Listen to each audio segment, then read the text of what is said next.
And at 9:30, North Carolina and Wake Forest, the remaining 3 games in this quarterfinal, Friday the 13th. Duke and Maryland coming your way, and we'll be back to the Charlotte Coliseum after these words from your local ACC stations. Has become known today as March Madness had its birth in 1954 at the first Atlantic Coast Conference tournament.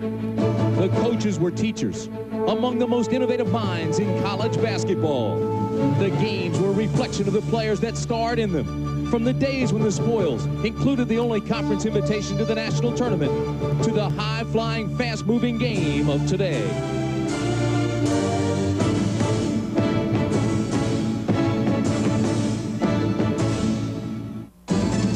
The Duke Blue Devils are on a mission. Despite all the laurels Christian Laettner and Brian Davis have garnered, the ACC tournament crown has eluded them. To reach that goal, they must first pass a pesky Maryland team that battled them to the wire just 2 weeks ago.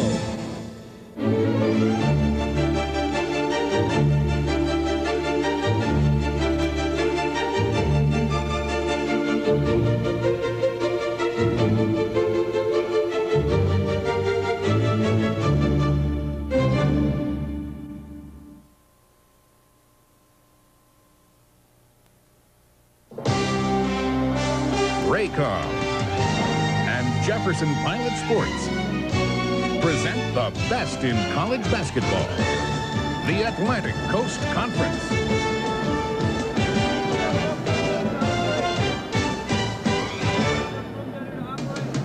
Today's game is brought to you by U.S. Air, Pepsi, Nationwide Insurance, Food Lion, Buick, Nations Bank, Lowe's, and by Bud Light.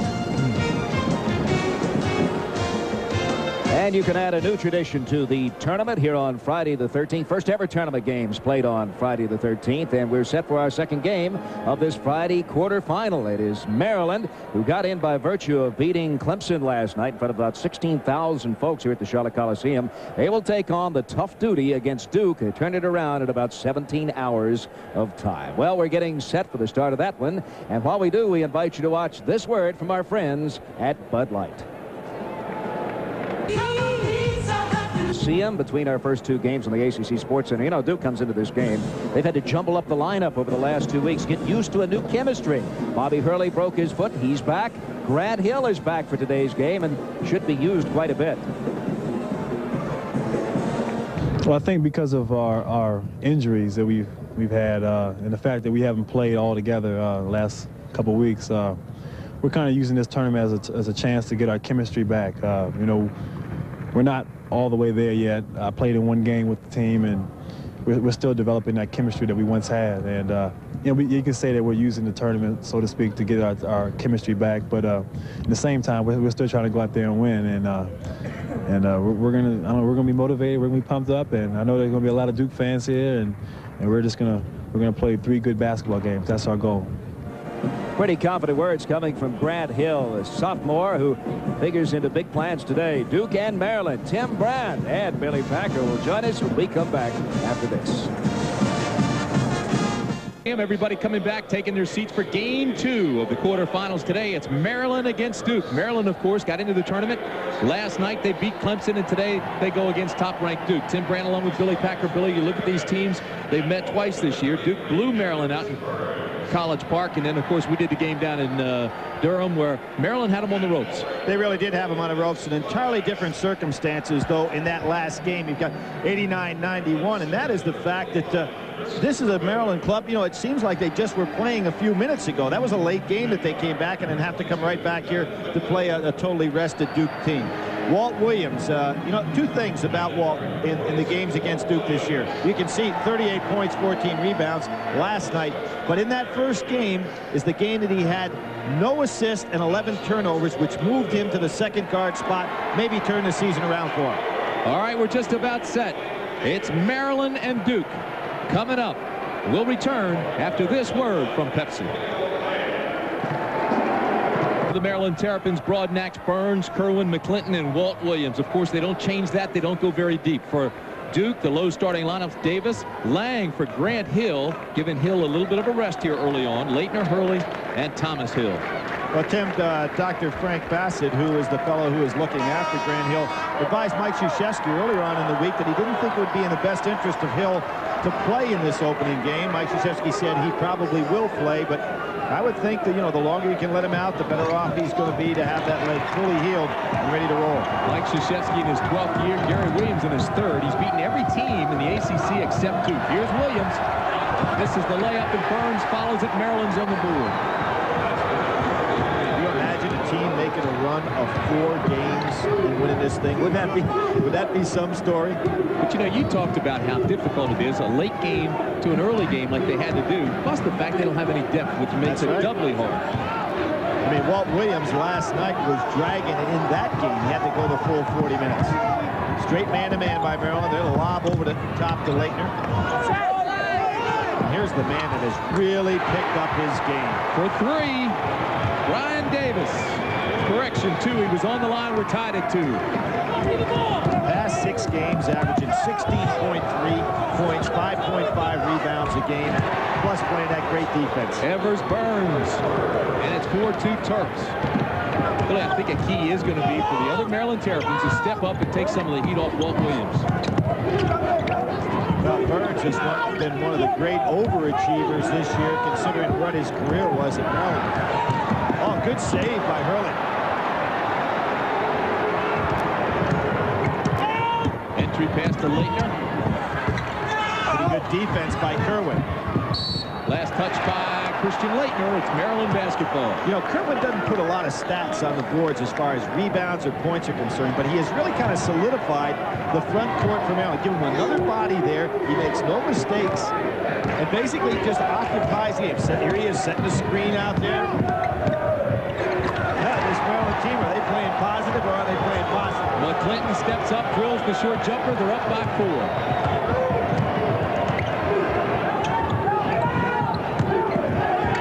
Here's Thomas Hill with a tough shot, and Broadnax gets the rebound. McClinton will push it and get it to Burns. How about this? If anybody wondered whether or not Maryland was confident playing against Duke, they shouldn't ask that question anymore. Mike Krzyzewski saying, let's get it moving. 8-2 Maryland. Got Lang down in the low post. Maryland really sagging off. Burns does a great job. There he is again. He is probably as smart a player as there is in the league defensively from the weak side help. Walt Williams with his first basket. And here comes Grant Hill. Looks like Dr. Bassett was right up to the point that Duke got down 10-2.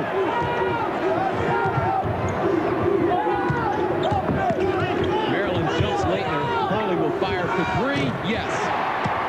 How many times have we seen that young man step up and hit the big shot? Now, when he first came back, and we saw that first game when he did come back, he was about 60% and certainly out of condition, and he did not have his jump shot. Looks like he's getting it back. Davis and Williams. Williams throws up an air ball. Leitner gets it out on the break. It's a 2-on-1. Hill takes it the distance. Well, Thomas Hill in the first game this year had one of his best games. That 25 points was really great in that game. 9 for 12 from the floor. He's a tough matchup for a lot of people. Billy, if you look at the right hand of Walt Williams, he has it taped. Asking the coaches about that moments ago before the game started, they said he has a bruise in the palm of his hand. There Burns using his right arm to clear out, puts it up with his left hand. 21 White. Foul is on Antonio Lang. That is his first and the team's first. Well, and if you look at that bandage closely, Tim, and I really didn't observe it that much when he was warming up, but there is a lot of tape on there, and it looks like it would definitely affect the way you'd have the ball seated in your hand. You would think so, wouldn't you? He even has the fingers taped. Yep. But he does that quite often. Yeah, he has. He likes those too. That index finger. His guide fingers. Burns, 7 points already. As a little bit of a shooting technique, it's not a bad idea to tape those 2 fingers because, and you made a good point there, Tim, in regard to those being your guide fingers, because that's what you want aimed straight at that basket. Foul is on Walt Williams. That'll be his first and the first team foul against Maryland. Now, in that game in which Maryland played so well, there you see that tape. And it's right across the pond. On the spot. On the spot. And quite a bit of baggage there. There's Duke going over the top of the press.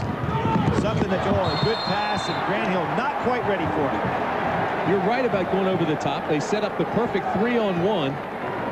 And they turn it over. That is the second turnover. And Grant Hill, in what I thought was very astute comments before this game, talked about getting the chemistry back. You know, when you're out of sync, guys sitting on the bench because of injuries, it takes a while, and that is affecting his shot. He's one of the best three-point shooters in college basketball, and he was way off on both of those jumpers. Brian Davis, look at him. Walt Williams starting to deal with the tape right now. I wouldn't be a bit surprised to see him take it off. Ready? Play with a little pain. But for Davis, that is his first personal. We'll keep an eye on Walt Williams. Duke in that straight, hard-nosed man-to-man. McClinton off balance. Good position underneath the boards.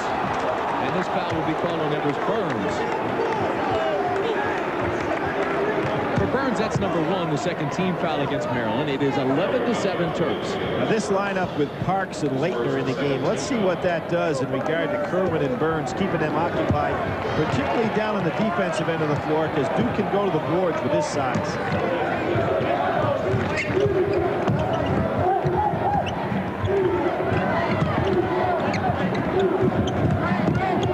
Grant Hill to Laettner. Pretty good job by Broadnax on Grant Hill posting up. Last touch by Williams. It'll be Duke basketball. So Maryland out of the blocks quickly. 15:56 to go first half. It's Maryland 11, Duke 7. Now a word from our good friends at Budweiser. We're going to get an opportunity to see Walt Williams and how he is somewhat affected by this tape on his hands. You see it coming in here. He moves the ball over to his left, slides it underneath, puts it up perfectly. Now that was one where he could have the ball seated on his hands, Tim, with his hand underneath the ball. But when he shoot that jumper, it's got to be on top. And it looks like that the tape job, and this is nothing against obviously the trainer, but it's really impeded his ability to open up that hand for the jump shot. Bobby Hurley is fouled going into the lane. You voted for the Dream Team. Now get the video. Reminder to stay tuned at halftime for details on how to order the True Value ACC Dream Team home video. Nice bounce pass. Into Parks. Parks loses it out of bounds. Last touch by Maryland. And that's one of the things that Cherokee Parks has not adjusted to so far in his freshman year. When he gets that ball down and low, it's got to be much tougher with those hands. Concern of Maryland right now is Walt Williams picking up those 2 quick personals. Well, Burns did not realize Laettner was behind him there. Look at that man. You talk about intensity. I'd like to put one of those heart monitors on during the ball game. We talked about that in the Wake Forest game where he was soaked through. I'm glad that Gary wears those two-tone shirts. You don't realize that he wears a regular shirt. It's dark anyway because he's soaked right through by halftime. Burns on Laettner. Good pass to McClinton. And Broadnax follows. Broadnax has some problems scoring down inside at his size, Tim, 6'3", playing in there with the tall Timbers. He has a hard time getting a shot off when he rebounds offensively. Foul on Kerwin. Clinton, who's had great games against Duke so far this year. Now here's Burns. He has to adjust. Puts the ball up a little bit too high. Laettner from way outside, three-pointer. And all of a sudden, it's 11-10. Last 4 games, the guy is 15 for 21 out there. Turnover by the Terps. Davis pushes it right side, takes it the distance. Jump ball. Possession arrow belongs to Duke. Now, if you're Duke University, every time they have tried to get the break going, they've had the numbers. You know, the 3-on-1, the 3-on-2s. I really think, particularly considering the short bench from Maryland, that's got to be their game. Push the ball out, turn this game into a high-powered game, and there's a mistake, breakdown by Maryland. Davis fills the hole for the easy bounce passing up. And Burns fouls him. So that gives the Blue Devils their first lead of the game. For Evers Burns, his second personal and the 15th foul. You see the breakdown. Davis set the screen. There was a switch. Nobody picked him up. well-executed play by Duke. So Maryland exploded out of the blocks quickly, and now Duke has its first lead of the game. Davis at the line.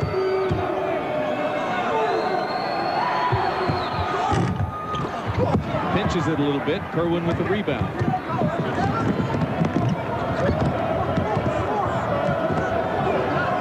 Hurley keeping his eyes right at McClinton's belly button defensively.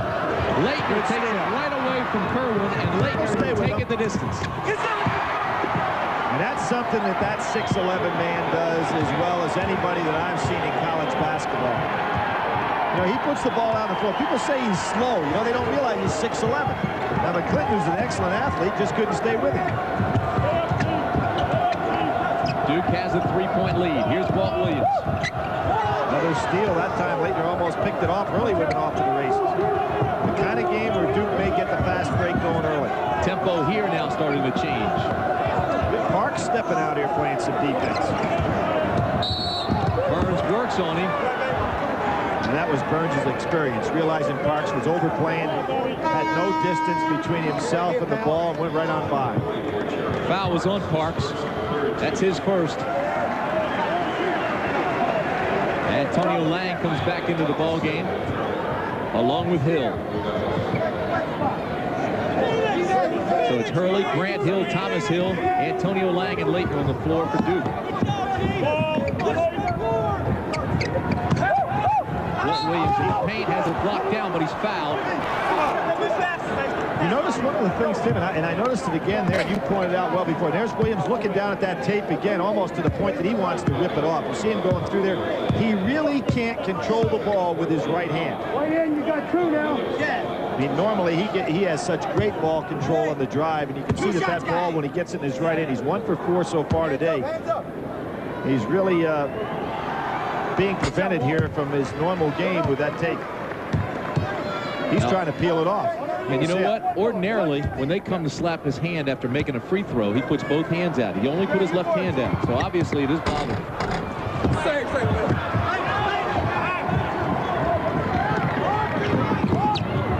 Hurley in the paint. Over to Lang. Out front to Laettner. Yes, for 3. He now has 8 points. Tim, I wasn't kidding when I said he was 15 for 21 from the three-point range coming into this game. He is now 17 for 23. That's unbelievable. Williams. Rebound! And the fight for the rebound is taken away by Roth. Oh, he got fouled by Broadnax. No call. Oh, good pass. Now, Duke had an opportunity to have a 4-on-1 fast break. Laettner got fouled. Oh, is it going to be a technical on Gary Williams? It looks like it. Technical on the bench. Oh, Gary better be careful. Now, he's still going after him.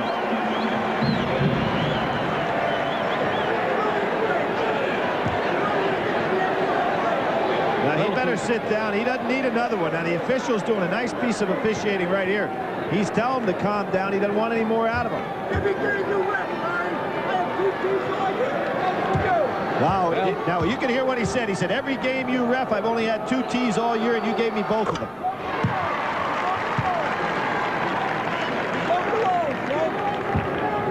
Very calmly, the All-American drains the first one. And misses the second one. But remember now, Duke still has possession. You see the play down on the inside, and there was the play where Laettner just gets stripped from Broadnax. No call. Mike Krzyzewski's up off the floor, and there was that good pass by Broadnax to Burns. Burns having a good offensive first half. Antonio Lang off balance. Duke all over the board, still follows, and he's fouled. That's the problem when you're trying to match up with this team. There's just so many weapons. There's not a man on the floor at any position that can't hurt you. Lang hasn't had any big 20-point games, but all the others have. Gary Williams still working the officials. Foul was on Kerwin, his second. Well, I tell you, Tim, we may see the end of Gary Williams. He keeps that up because the official doesn't want to pop him. But sooner or later, if he keeps that tactic up, he's going to be watching his games over on the side. He's still talking. Hill gives Duke its biggest lead, 21-14. Maryland does definitely look rattled right now.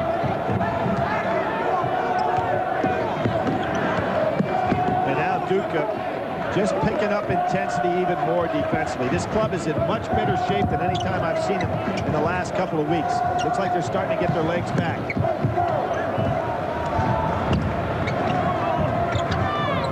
I think Laettner can sense the uncertainty right now of Kerwin. He doesn't know what he's doing right now. Well, see, you can't ask Kerwin to make plays. The defense is just swarming now. Off to the races goes Hill. Look out for Thomas Hill. And Evers-Burns with a rebound. So far, Evers-Burns has been the solidifying force for Maryland. The calming factor. There's another turnover. The Maryland players are starting to show a sign of exhaustion already. Hill didn't use the board. He's really frustrated with himself. But see, the running pace of this game is just going to cause all kind of problems for Maryland. Foul on Christian Laettner. Christian knew he was off to go the other way if he had it, because Duke again had the numbers. Christian shakes his hand, but if his hand hurts, how do you think Kerwin's face feels? And Thomas Hill really beside himself for missing those last two, because he's an excellent finisher, as is Davis and Grant Hill on the break. Evers-Burns goes out. John Walsh comes in for Maryland. Trying to get Williams free. Davis right on him. Nice shot by McClinton. And he's fouled by Hill. Billy, watch this now. If you watch Walsh for Maryland, now he may not have the skill that some of the other players do, but he hustles like crazy and really forces the action. Well, he does do an excellent job. And last night, the bench for Maryland, you know, you talk about a lot of things. You talk about Walt Williams' great game with the points and the 14 rebounds. But the bench for Maryland last night was called upon, and they did the job. Walsh being one of. Foul was on Hurley, and McClinton converts the three-point play. It's 21-17, Duke. Here's another turnover. Maryland forces it right back. It was all Williams. Now that tape is just hanging. Yep. He needs to cut it. He's fooling with it even as he goes back down the court. It's like a boxer. You know, they stop the fight to get that tape, and that's what he needs right now. Laettner leaves Kerwin and hits the jumper. He's on fire. That's 11 for Christian Laettner. You know, and Laettner, a lot of people talk about he's the center, you know, or the post-up. And he's taking people outside. He hasn't made a shot today where he's had his back to the basket. Walt Williams, and a shot that was falling down. Maryland's back within 4. What we're seeing right now is a Maryland team that's getting tired. You notice they're having a hard time getting back. 11:15 to go in the first half. Gary Williams won't accept it. I mean, he's telling him to keep on running, but tough task. Fresh Hurley now back into the game, and Grant Hill and Cherokee Park sitting over there ready to come in. Walt Williams for 3.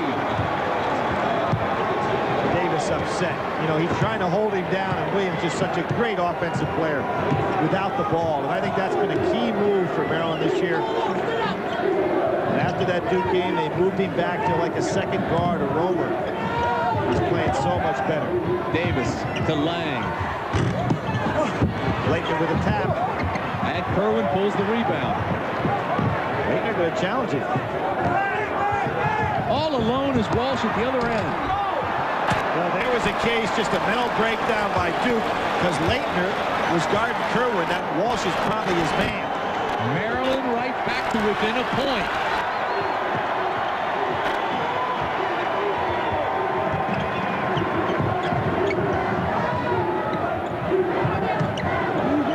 It's a 12-4 Terrapin run.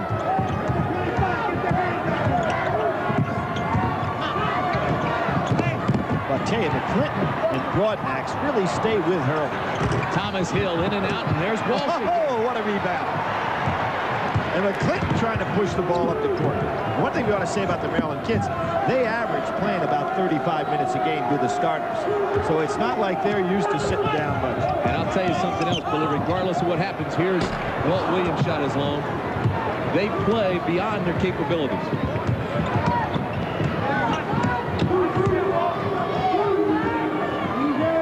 Top of the key is Hurley. Oh, nice pass to Laettner. Laettner might have pushed Kerwin off and got by with the foul that time. Walsh and Hurley. Beats Hurley. And finally, Maryland will have it because Brian Davis stepped on the line. And did you see Gary Williams say to the official who he's been giving all the trouble to, nice call? It was right in front of his face. 9 minutes, 12 seconds to go first half. They are on their feet. It's a one-point game. Without the ball, which is what's going to help Williams when he moves to the next level. Now, Davis stays right with him, but he can't fight over that screen. Walsh sets a very good legal screen, and Davis buries it. Blue Devils come back with Hurley, Parks, Leitner, Brian Davis, and Grant Hill. But Tim, Duke prides themselves on their tough, hard-nosed defense, particularly the way they played before they had these injuries. But in the game that Maryland played them so well in Cameron Indoor, 91-89, they found themselves shooting 65.5% in that ball game.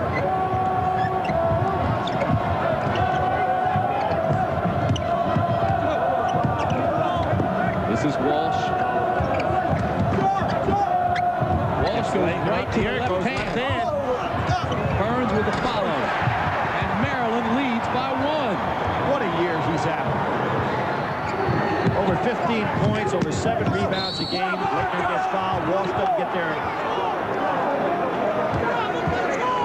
Billy, we talked about Walsh when he came into the ball game. Duke had its largest lead, 6 points. Since Walsh has come back in, now Maryland leads by 1, and he's been very active on both ends of the court. Right, he came in the first time to take Burns out of there. Now Kerwin's getting a little bit of rest, so he has really given valuable time. 17 fouls for Maryland now. That foul was on Walsh. We have to remember, you know, Gary Williams lost Garfield Smith, who was really the guy that would be playing in that front line now, out with a broken leg. Of course, Walt Williams broke his leg last year, and Gary Williams says, you're not supposed to break your leg in basketball, and it happens to him twice in 2 years. Walsh with a rebound. We're tied at 26. Walsh stepping out. Now he's taking Leitner outside, which means it takes him off the boards a little bit. Brian Davis is called for a foul away from the ball for holding Walt Williams. And that's a tough task, and you have Williams, who's moving without the ball. Very seldom now do you see Williams, as he did early in the year. He used to start their offense at half court with the dribble already used up, and it was very difficult for him to beat you from that far out. Now he moves so well without the ball. He touches it. He has his dribble left in shooting range. Very difficult man to defend. Leading scorer in the ACC. Both teams over the limit. Williams shooting a 1-and-1. He has 9 points. Maryland, of course, had 2 other players. Lenny Bias led the league in scoring 2 times. And, of course, the great Albert King once. So that's pretty good company he joins there. So with 8.5 minutes to go, Billy Williams already in double figures, and Maryland goes to the trap.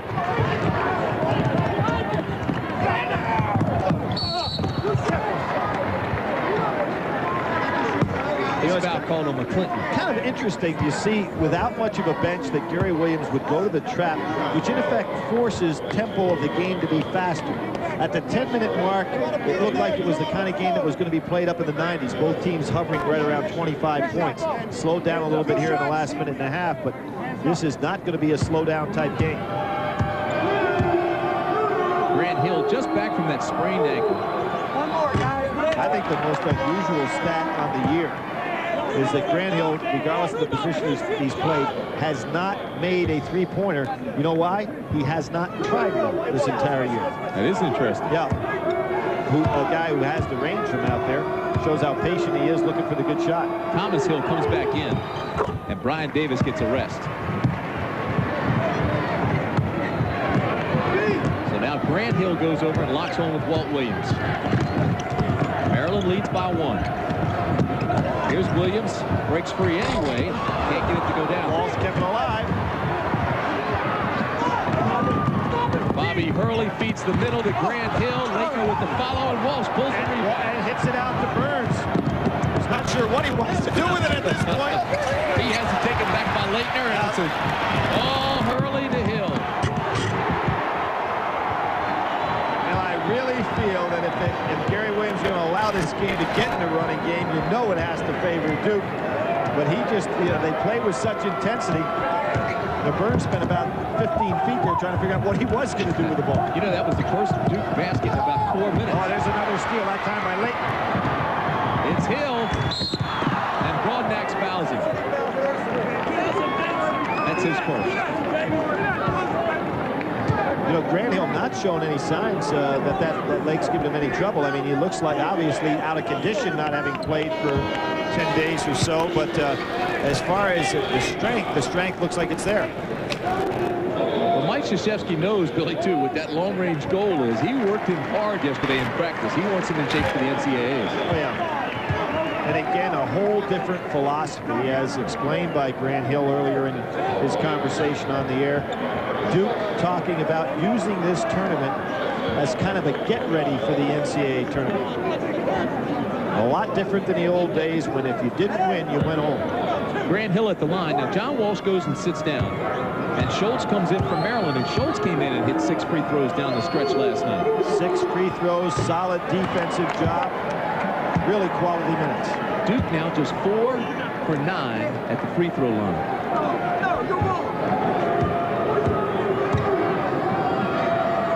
Well, you know what's interesting, maybe they don't shoot free throws well against Maryland. They were 17 for 32 up at Cole Fieldhouse. It's a 2-point Duke lead with 7:28 to go in the first half. Basketball is brought to you in part by your Southeast Toyota dealers. Welcome back to the Charlotte Coliseum, where Maryland hanging in with Duke right now. The Terps trail just by 2. And here's why some people play center and some play point guard. Now here's Burns trying to figure out. Now he did at one time have a kind of a 3-on-2 fast break, but he slowed it down to a 1-on-5, and then it went the other way with the pickoff by Leitner. Thomas Hill finishes. But you can't fault Burns for what he's doing here in the first half. Absolutely not. Burns 5 for 5, 11 points, 6 rebounds, and Maryland has the edge on the boards. Broadnax works hard for a shot. Nice job by Parks. That was a tough rebound. Hurley comes up quickly, kicks it outside to Davis. And Hill can't get it to go. Parks is working hard. Second big rebound. There's Lang with a good rebound. Broadnax over to Matt. No, it's Downing over Matt the back. Downing. Yep. That is his first. Be sure to stay tuned at halftime for the Norwegian Cruise Line Trivia Contest. You can win a great cruise for 2.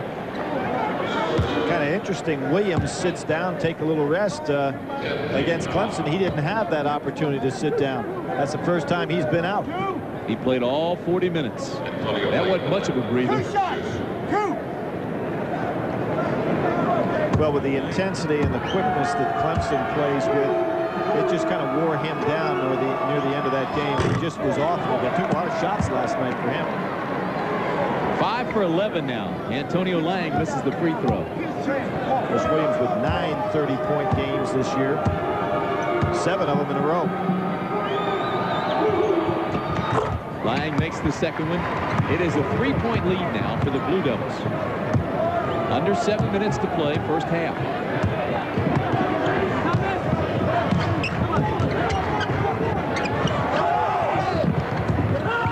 Williams lunges in the paint. Evers Burns underneath, can't find the handle, but neither can Lang, and it'll be Maryland ball. Oh, they gave it to Duke. Oh, no. How can he do that? He made a mistake. He's going to change. Oh, well, now, wait a minute. Now, ref, if you're going to make the change, I don't think he had to make that demonstrative a move. A little bit of showboating here by the official. First of all, he was out of bounds. Gary Williams is fit to be tied. Well, he's turning as red as your tie. Cherokee Parks is picking up intensity here, Tim. Here we go.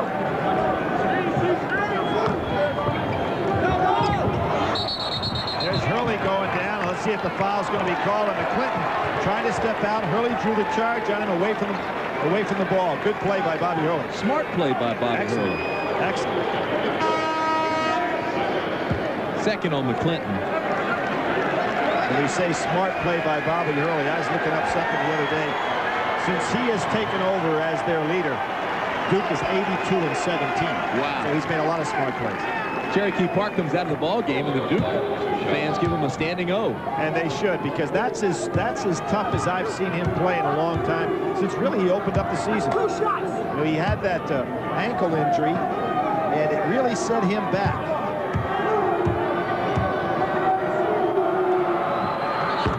And Hurley puts it through. So that matches Duke's largest lead of the afternoon, 4 points. Tim, you know, without looking at the score, you kind of feel that Duke's in control of this game, and all of a sudden you look up the scoreboard and realize Maryland's still hanging in there pretty tough.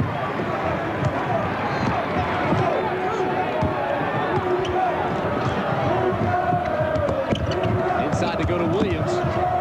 He goes right over top of Brian Davis and doesn't get the roll. McClinton last to touch it.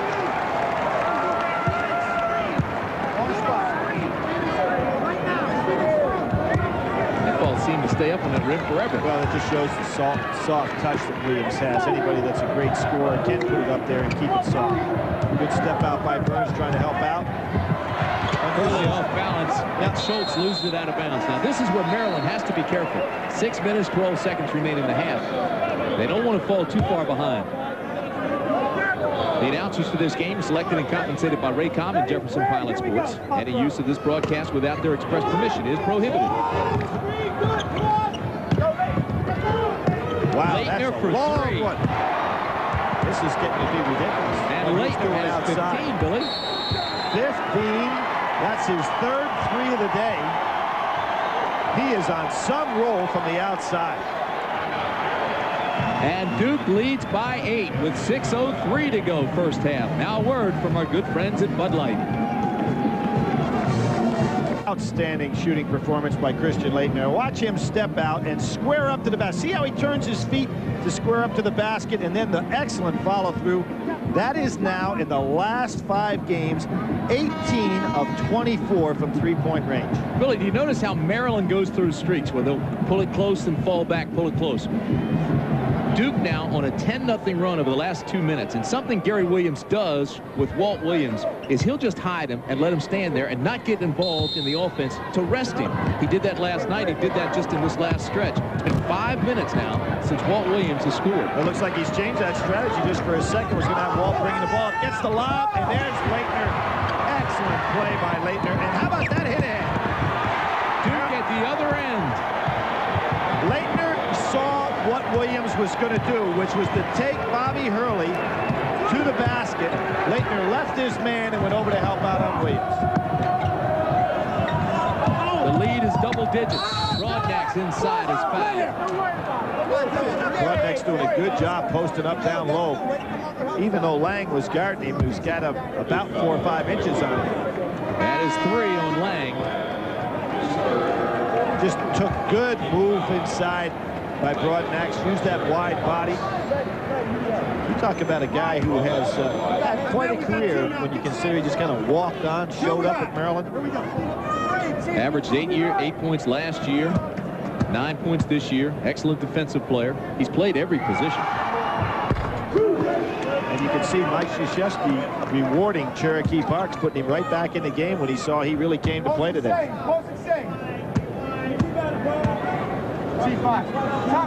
Broadnax trying to put Maryland in the 30s, and he does. It's 38-30.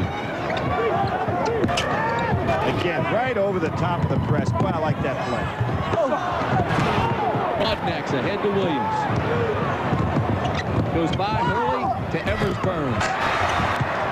And, you know, Williams showing that he can do, you know, he can make the play and make the shot as well. I mean, and it is very obvious that he can't handle the ball today as well as he normally does with that tape, but still made a great play. Billy, I think Williams played himself into a lottery position, played himself back out, and then came back in, and now is a lottery pick. Oh, without question.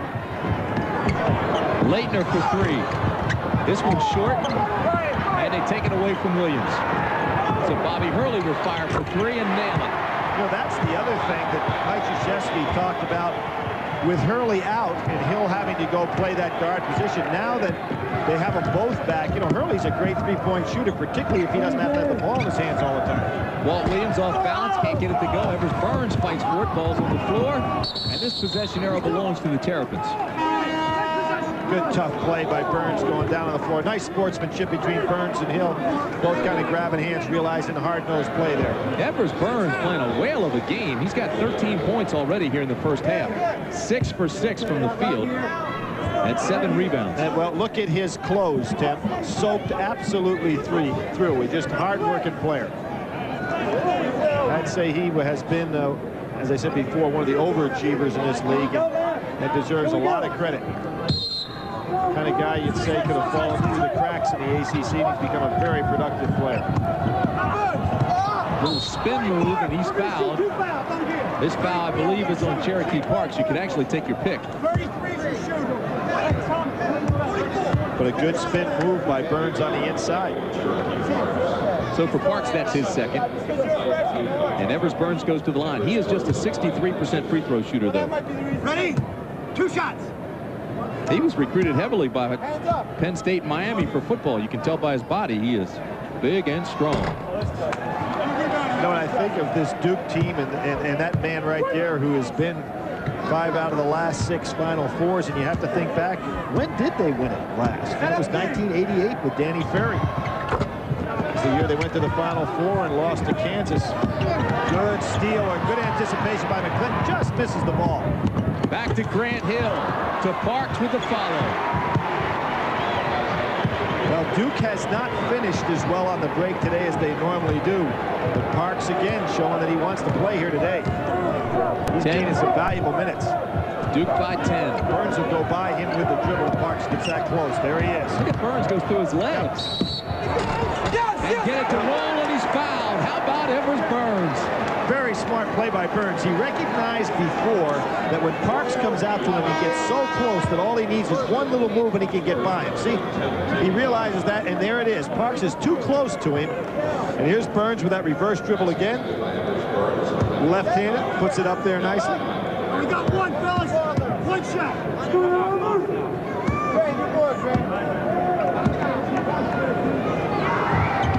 Burns has 17 points. Parks is going to go sit back down for a little bit. They're going to make a switch here now. Try to get a better matchup on Burns. John Walsh comes back into the ball game from Maryland. Kerwin goes out. The lead is 7.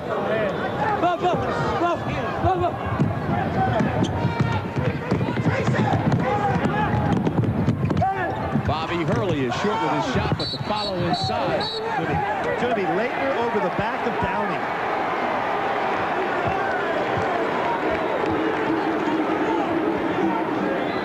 For Christian Leitner, that's his second. Duke getting a lot of fast break and semi-fast break opportunities, not finishing as well as they normally do, but you can see where we are. We're pushing a game that's going to be played up in the 90s. And I think that favors Duke, even though Maryland took them to the wire in a game earlier this year when the score was 89-91. See the menu for tonight as the ACC tournament continues.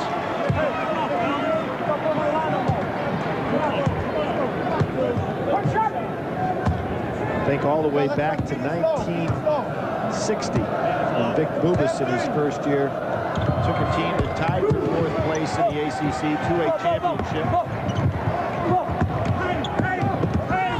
Maryland has pulled this back to a 5-point game.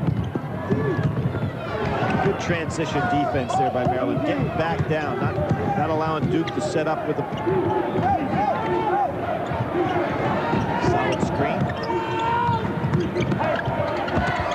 Over to Leitner, and the rebound Broadnax. Boy, good defense by Burns on Leitner that time. He just attacked it and went up for that short jumper.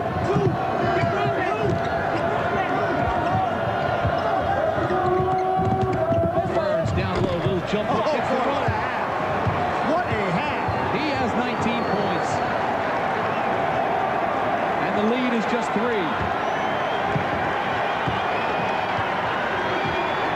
Burns 8 for 8, 19 points. And I don't know if it's coincidence, but every time Maryland makes its run, John Walsh is in the game.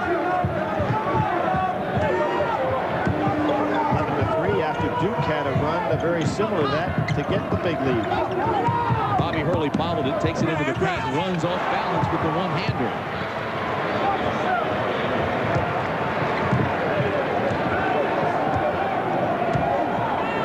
.239 remaining in the first half. It's a 5-point game. Walsh looked like he had his mind. I was thinking, don't get caught. Am I crazy here? I'm playing a good first half and I'm going to take a shot from the outside. Good idea. And here's Walsh, gets it back, takes it inside. And look out, here come the Blue Devils. There's Williams hustling. But the finish by Laettner. And he has 17 points. Well, it's just a good hustle by Christian Laettner getting out on the break. I mean, he's made 3-point shots. He's followed up on the break.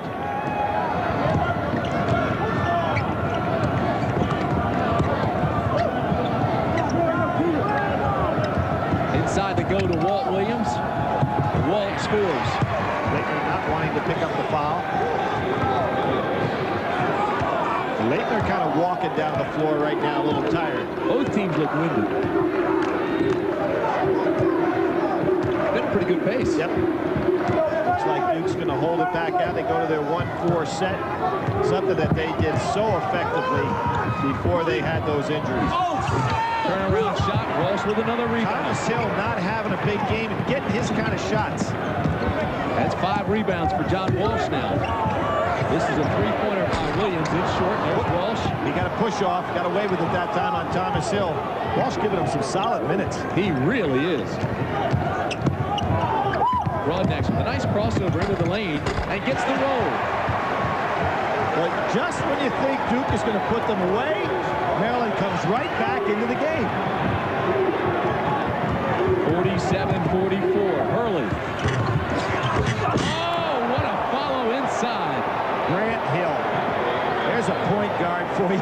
Go up over the rim, a couple of feet, and dunk one back through. Talking with Mike Krzyzewski yesterday, he says, you know, Grant had been out so long, I forgot what he can do. You see him in practice and you just say, hey, wait a minute. Forgot about that. There he is again with another block. And Downing takes the ball out of bounds. That should be Duke's ball. It is. They've got 29 seconds. Probably going to take the last shot. You will see Grant Hill coming out from the side. Just puts it right back down and through. We've seen him go a lot higher than that, so it wasn't a new and ah play. It's just a solid dunk. But it's not only the height, but the quickness with which he gets there. And Maryland realizing what Duke wants to do. Gary Williams has him coming way out. 20 seconds to go in the half. They go to the zone. Going to chase out front with Downing. Shot clock is off. They didn't want Duke to have that ability to go 1 against 4. Hurley wide open for the 3. The follow by Thomas Hill. Blocked by Kerwin. And that's how it'll end. Both teams get a standing ovation at the Charlotte Coliseum. A little different than our opener, Tim. That's fun.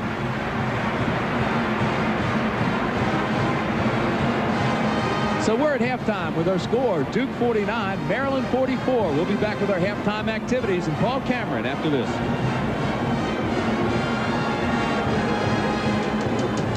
Today's ACC action is brought to you by Nationwide Insurance, Norwegian Cruise Line, Buick, Nations Bank, Food Lion, True Value Hardware, and by Domino's Pizza. If you call Domino's now, you'll be enjoying our new better than ever pizza during the second half. Coliseum at halftime of our second game of the quarterfinals. It is Duke 49, Maryland 44. And fans, you voted for the True Value ACC Dream Team, and here they are. You've seen them before. Ralph Sampson, Phil Ford, Michael Jordan, Danny Ferry, and David Thompson is way the final ballot. They went, and sitting with me live here at halftime is the number 2 name on there. Let's smile, Phil. Phil Ford. Yeah, that was amazing. I was looking back in the record book. In 1975, you were the first freshman ever to be. Ralph Sampson, David Thompson, Danny Ferry, and Michael Jordan, all on the same team. It's no dream. It's True Value's ACC Dream Team, and now it's available on home video. Call now at 1-800-854-4800 and order this action-packed video cassette featuring exclusive interviews and highlights of the ACC's greatest players.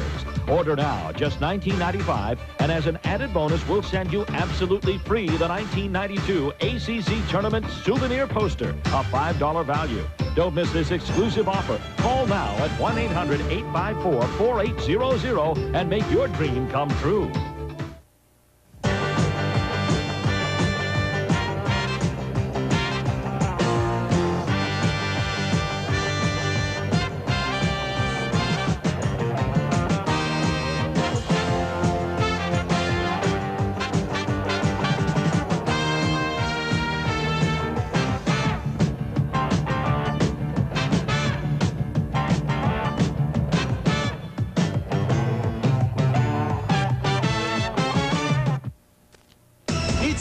Norwegian Cruise Line ACC Trivia Contest back here in the Charlotte Coliseum. And our question this week is, who is the ACC's all-time leading scorer and all-time leading rebounder? If you know, put it on a postcard and write your name and phone number on it, of course. Mail it to ACC Trivia Contest, Post Office Box 33367, Charlotte, North Carolina, 28233. A winner will be drawn at random from all correct answers received by March 20th and will be awarded an exciting cruise for two on Norwegian Cruise Line. Now, for those of you who entered last week, our question was, who were 1991's last year's ACC Player and ACC Rookie of the Year? Well, it was North Carolina State's Rodney Monroe, the Player of the Year, and the Rookie of the Year was Wake Forest Rodney Rogers. Our lucky winner, congratulations to Martha Phillips from Raleigh, North Carolina. Our score at halftime, Christy Laettner has 7. That is a final. Kentucky has beaten Vanderbilt. Georgia and Arkansas are just getting underway. UNC Charlotte has defeated Virginia Tech. The 49ers, Jeff Mullins, the coach, another great year in the ACC. He played at Duke. Back on this day, back in '64, Mullins scored 43 in an NCAA tournament game. Southern Miss in the second game, leading South Florida. That's at halftime, a 4-point lead. How about in the Big 8? Nebraska has lost to Oklahoma. The Sooners roll 107-85. Colorado, Kansas the next game. Big East tournament. It's Syracuse beating Villanova, and Boston College and Seton Hall are all knotted up at half. And that's your Budweiser scoreboard. Our score at halftime as we get ready to roll in the final 20 minutes. Duke leading 49-44. Our nationwide scholar athlete is Julie Exum of Duke, a tennis player, two-time All-ACC selection. She's a political science major, a 3.3 grade point average, a junior, and she is originally from Jacksonville, Florida. Congratulations to Julie Exum, our Nationwide Insurance ACC scholar athlete. Atlantic Coast Conference basketball on the Raycom and Jefferson Pilot Sports Network will continue after these messages from your local ACC stations. At halftime, second game in our quarterfinal. This, the 39th annual ACC tournament. Duke is leading 49-44. Maryland went up early, but Duke made it a 10-point lead, and Maryland has shaved it back down. Time now for the Pepsi game summary to this point. And once again, it is Tim Brandt and Billy Packer. All right, Paul, thank you very much. It was an interesting half. The biggest lead, as Paul mentioned, was 10. Then Maryland went on that 12-3 run, closed at 41-40, and here we are at the half, Billy, 49-44. I would imagine that both coaches are satisfied with the way their teams play in the first half, particularly Gary Williams, because his club took a position there where they saw that Duke was going to get in a running game. Duke took total control of the game, and yet his team battled back behind Everett Burns. Outstanding half for Christian Laettner, the senior All-American, 15.6 rebounds. Well, he's doing a job here against Kerwin on defense. Not only does he make the steal, but watch him finish off. Takes the ball all the way in the court, protects it perfectly, and then says to his club, hey, I'm ready to roll here. Coming on the way back. And here he does a very smart thing. He recognizes what Maryland's trying to do, which in that case was to have Walt Williams take Bobby Hurley inside for the lob. He intercepts it, hits to Hurley, who hits ahead to Davis. Duke finishes on the break again. And although Walt Williams is in double figures, the story's been this guy, Evers Burns. Well, he has had a great half in every respect, rebounding, scoring. That was the second time today that he realized that Parks was playing too close, put the ball on the floor, went by him for the score. Burns 8 for 8, 19.7 rebounds. Williams 12 points. 49-44 Duke. Now a word from our good friends at Budweiser. And Jefferson Pilot Sports exclusive coverage of ACC basketball is brought to you by Ford, Jefferson Pilot Life Insurance Company, AT&T, Gillette, Nations Bank, Infinity, and by Domino's Pizza. If you call Domino's now, you'll be enjoying our new pizza with more melted cheese, big, better toppings, and a tender, tastier crust. ACC party rolls on from the Charlotte Coliseum. Both teams back on the floor now. Davis, the Hills, Laettner, and Hurley on the floor for Duke, and this is Christian Laettner in the corner. Inside to Antonio Lang, to Thomas Hill. Thomas Hill, Tim, in the first half did not have a good first half. He was only 3 for 10. Buries the first one. The big change here in the second half is Walt Williams has said, I'm playing with some pain, take the tape off. He's come out the second half, no tape on that hand at all, that shooting palm. McClinton comes back and answers for the Terrapins. This is Lang again. One of the things Lang has got to recognize is Burns is not guarding him. So Lang can get shots even closer than that. And he's got to get Burns occupied because Burns is helping out everybody else on the floor. Maryland down by 5. McClinton struggled in the first half. Broadnax posting Thomas Hill down low, trying to set a screen for Walt Williams. Kerwin working against Laettner. The skip pass inside to Williams. No call, but here's Evers Burns again, and he nails it.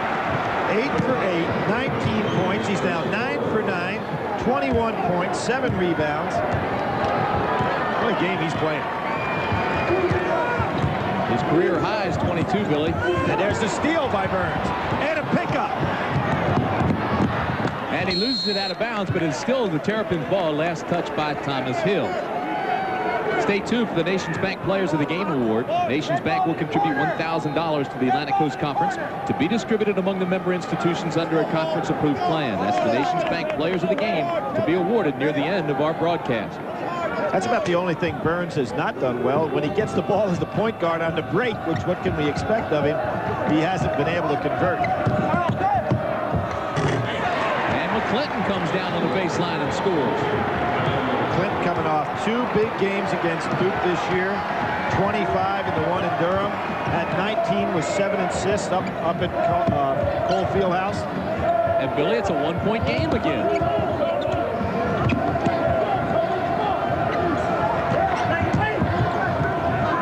Kicking out to Thomas Hill. His shot is long, and Williams has the rebound. Maryland can take the lead. How about that crossover dribble? He runs right into Laettner. Williams wanted the foul, didn't get it. Here comes Davis at the other end. Oh, and he makes the shot. What a finish. McClinton with a lot of strength had Davis right where he thought he wanted him and wanted a jump ball here, but look at Davis rip it on through there and still score. Great play. How could he get a jump ball out of it? Great strength. Yeah, he didn't. I mean, he couldn't believe that Davis was able to finish the play. No, I saw him go with the thumbs up. He thought he had him tied up. Yep. 17-52. Duke leads by 3. Davis at the line.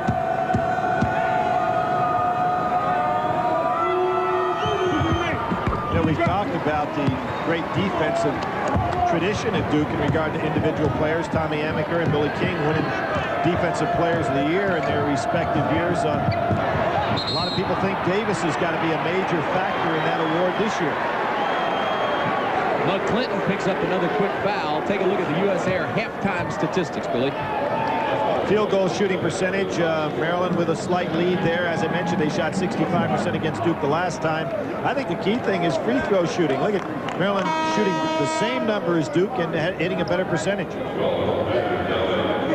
And coming into this game, Duke University found themselves in that unbelievable stat, and every time we bring it up, it sounds more crazy, making 140 more than their opponents even get an opportunity to shoot. Not today. Pass inside to Lang. And you know why that worked? because Burns is not guarding Lang. You know, he's got his mind on everybody else, so Lang wisely gets in position and Hurley hits him. Matt Downing is in the ball game now for Maryland. McClinton came out of the game because he picked up 2 personals and he had a turnover. So Gary made a change, and now Downing throws it away. And it really sets Maryland back because McClinton does a good job distributing the ball against Duke. He's strong enough to be able to face their pressure. Here's that 1-4 set again with Hurley out on the top. Nice defense by Broadnax.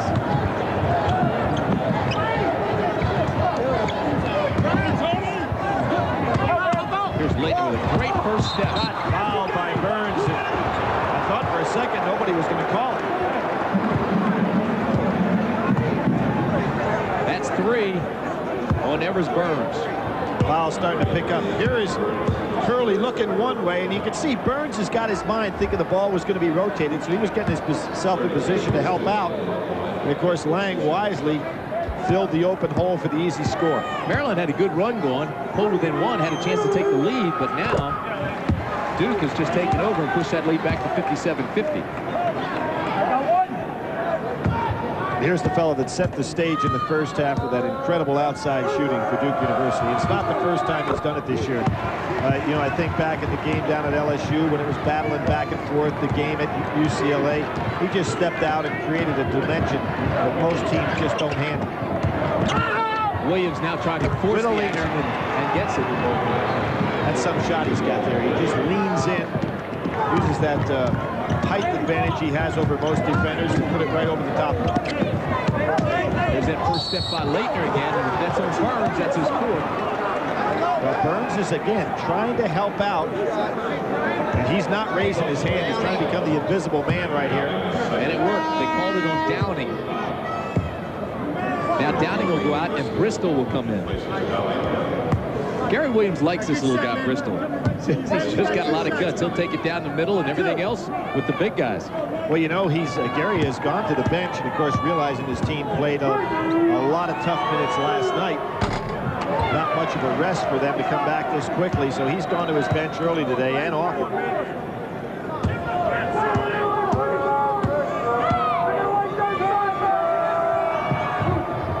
And Leitner makes it a 7-point ball game with 16:42 to go in the first half. Leitner now with 20 points.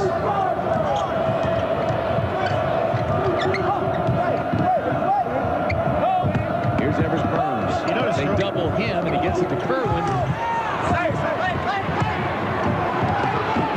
Bristol, and that ball probably came off Hurley, but Bristol's the one that initiated the contact.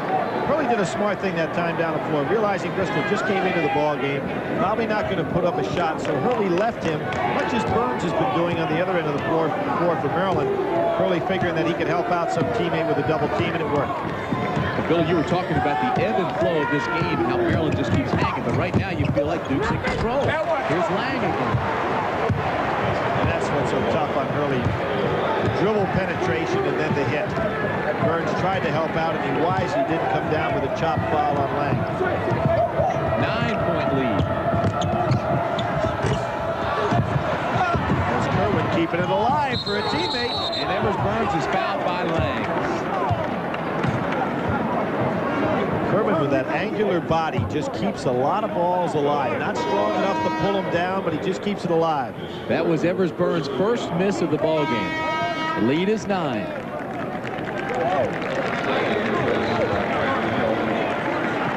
There you go. Then we talk about dribble penetration, and here's what Bobby Hurley does. Now watch Burns. I've been talking about the fact that he's not guarding his man because he's trying to help everybody out, and Lang did the right thing. He held his ground, waited for Hurley to drive down the lane. Then when Burns tried to help out, it was too late. Hurley made the good dish. Lang gets the easy score. It has been a game of runs. Maryland pulled 51-50, but it's been a 9-2 little run now for Duke over the last 2 minutes. Of course, Tim, we're seeing on the floor the 2 leading vote getters for all conference this year in Leitner and Walt Williams. I'd like to know who that guy was that did not vote for Leitner on first team. I think they should let him have a ballot next year. Hurley hits ahead.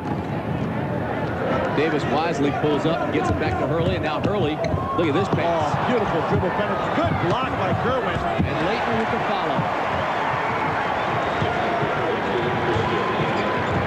You have a feeling this is a major run right here? Yes, you do. Yeah, Gary Williams is going to have to figure out a way to stop him right now, because you have a feeling that Duke's ready for one of those 10-2 runs, and at that point it put this thing out of reach. And it's the biggest lead in the game. Hurley again. Dribble penetration, looks one way, just throws Broadnax on the play. Kerwin did a nice job coming back, but Leitner is waiting there for the easy putback. Here comes your man, Tim, that stopped every single run so far today, Walsh. It's almost like Gary Williams has him sitting over there and said, okay, I feel the run coming. I'm going to put Walsh in the game, and he's stymied it twice so far in this game. Let's see what he does this time. Broadnax at the line. See, it works. They're coming back already. Biggest cheerleader of them all, Gary Williams, what a job he's done this year. 14-14 the Maryland Terrapins are. Beating every team in the ACC except for Duke.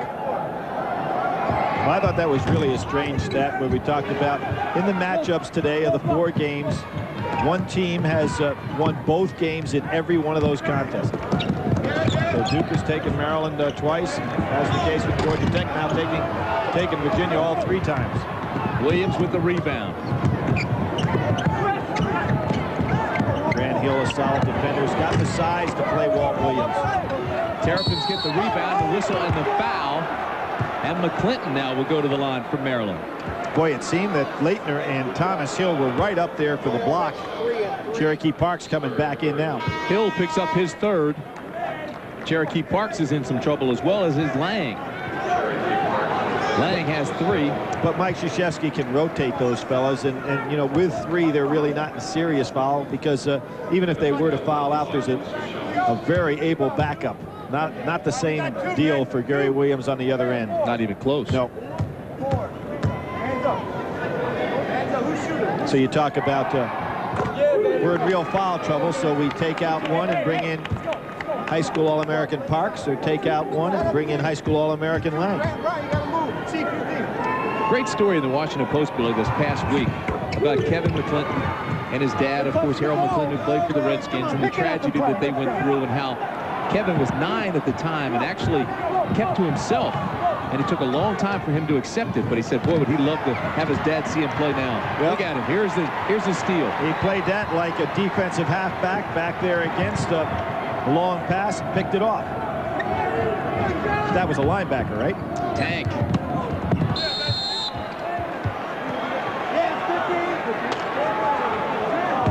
Maryland with a 4-0 run here. They really are. Walsh comes into the game and said, fellas, I'm here. Take it easy. 63-56 Blue Devils. Evers Burns has it slapped down, and this will be on. It'll be on Leitner. Leitner reached on in. He thought he had all ball, but Burns is strong enough to offset it. You know, they called that on Hill. Grant Hill. Well, I thought they'd call on Leitner. Goes up. Now watch Leitner reach in. Yep. So the foul is on Grant Hill. And Burns hangs in there. You know, the other thing that's tough to run away from a team in a crowd like this, everybody's kind of quiet. You have to, again, create your own energy, own enthusiasm. Tough to get that run going. It's almost a perfect situation for Gary Williams, because you don't want that crowd to get psyched up. Oh, Hill got hit right in the eye by Walt Williams.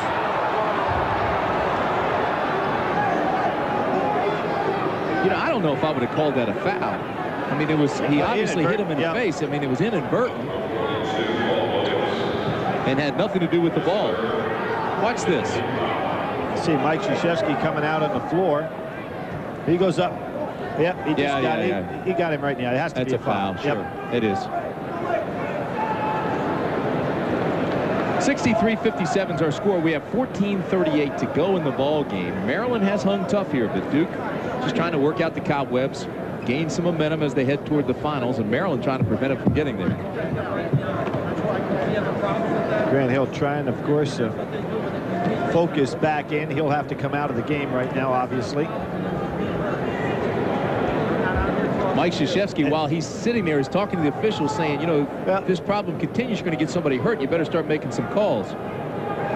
But, I mean, obviously, this was an accident. Well, and Mike's using this as an opportunity to get to the official a little bit. I think it was definitely an accident. I think he's going to be all right. He looks like he is. Mike very outspoken about an issue yesterday. You know, he's one of the most outspoken coaches in the business, talking about teams not coming in here to practice the day before the tournament. There were a number of teams yesterday that didn't come in, and he says that he brings his team in to get ready for the NCAA tournament play, because that's what you have to do in the NCAA. As an example, the Final Four. You must appear on Final Four day in the practice session, something that started back in a tradition at Greensboro when everybody came out to see North Carolina State play up there. There's Hurley with some more dribble penetration. He now has 12 points. Mike feels that they owe it to the fans to come here and have the fans get an opportunity to watch them practice. Interesting to see if there'll be any ruling on it. Oh, there's Parks again having a good day. Parks picks it up, gets it out to Hurley. Long pass to Hill. And it's back up to 10. So much for the John Walsh theory. 14 minutes. And the Devils lead by 10. Introducing Taurus and the Dummy. Ford Motor Company has the only cars in this class that offer dual airbags. And to help make sure you won't have to use them. Timmy, we're going to see Cherokee Parks initiate this break with the block, and then he comes back and makes a recovery to start the break. See it get hit away. Parks picks it up. Ahead to Hurley. Hurley recognizing that he's got a 3-on-1 situation. Dumps back for Thomas Hill. Follows up perfectly and puts it away. Well, you know, Walt Williams has been very quiet here this half. He's 1 for 2 this half. He has 14 points in the game, but haven't heard him very much, seen him very much. Well, had 26 in the first half last night. Duke doing a good job. Now Duke going a little zone. On the timeout, going to his zone. You're seeing more of this by Duke University this year, which I think is a good idea, because it makes the other team who's scouting you have to prepare for more than one defense. Good pass by McClinton. Broadnax, nice running one-hander. It's an 8-point game, 13:31 to go.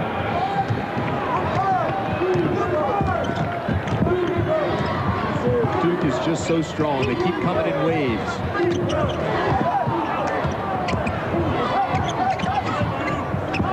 Hill had a notion. McClinton with the rebound. Just when you think Duke, or at least I did, thought that Duke was going to open this thing way up, Maryland hangs right back in there. What a push by Walsh. And he scores. He pushed Thomas Hill all the way under the basket and got away with it. I guess he is the stopper, Tim. 67-61.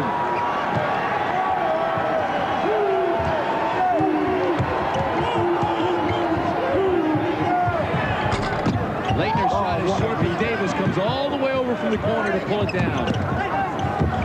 Inside to Cherokee Parks, and here's Walsh with the foul.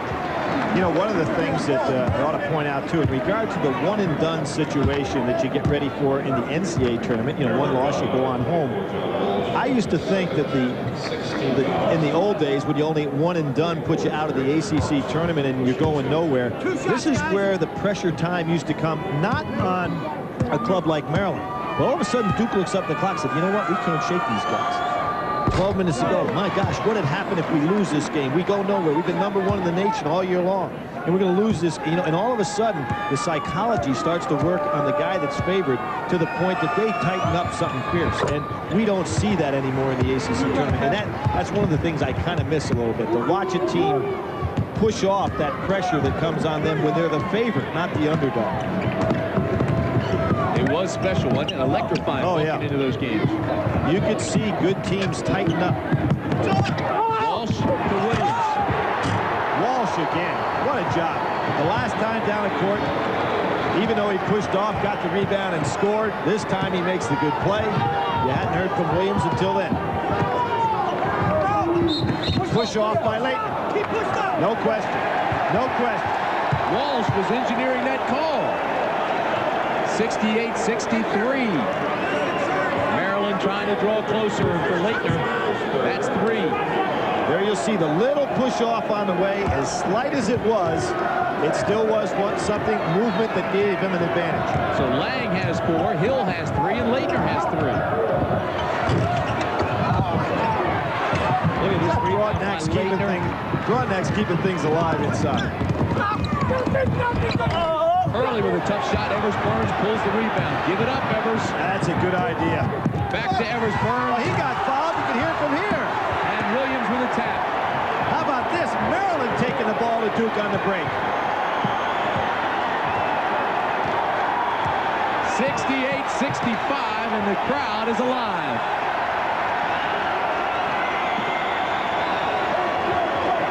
Double low.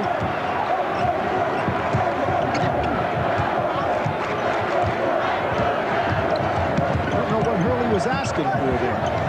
Leitner on the step out off the double O. Hits another big basket. That's 24 for Leitner. That's the first time I've seen Hurley be demonstrative with a referee in a long time. I wonder what it was that he was bothered with. Williams is short with his shot, and here comes that transition game. Hurley, offensive foul. See, now Hurley has kind of lost his composure. Mike Krzyzewski's really upset. He's going to go after the referees a while here. But Mike is very upset. But so is Hurley. He lost his concentration. Something we used to see from him early in his career, but not lately. I thought it was a charge. Duke wants a timeout, and now they finally get it. Mike Krzyzewski's wondering why it took so long when his club called the tee. 10:52 to go. 70-65 is our score. Now a word from our good friends at Budweiser. Business. Maryland on an 8-3 run over the last 2.5 minutes. Tim, here you're going to see your stopper, John Walsh. Now he puts it on the floor. There's nothing. Look at, oh, he's a look away. I didn't even notice that. We didn't have that camera angle before. Not only did he make the play, he looked the other way. Thinks he's a guard now. But he has been the stopper today. Stay tuned for the Players of the Game Award, brought to you by Nations Bank.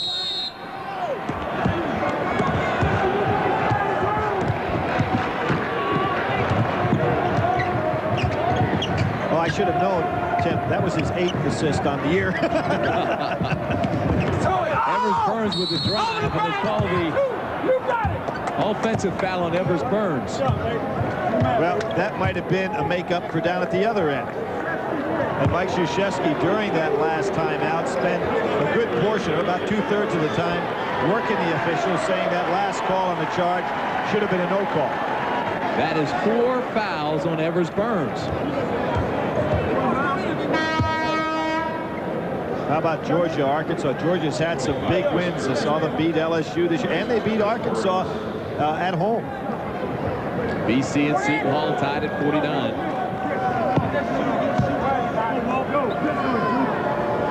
Christian Leitner, you watch him shoot a free throw. He's about as perfect as you can get.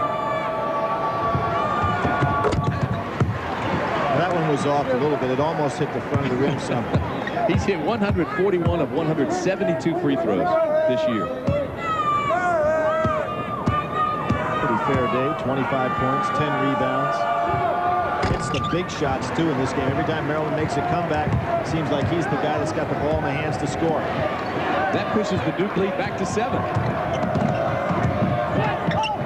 Williams gets off the shot quickly, and it's short. Recovered by McClinton.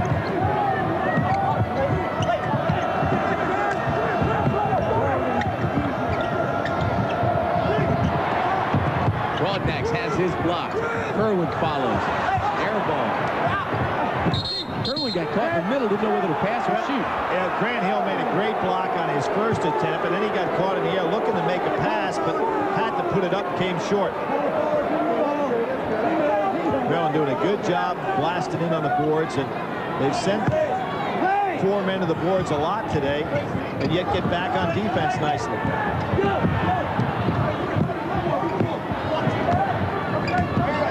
Approaching the 10-minute mark. Left in the ball game. Double pump by McClinton. There's the push off. Walsh finally gets one. That is 3 on John Walsh.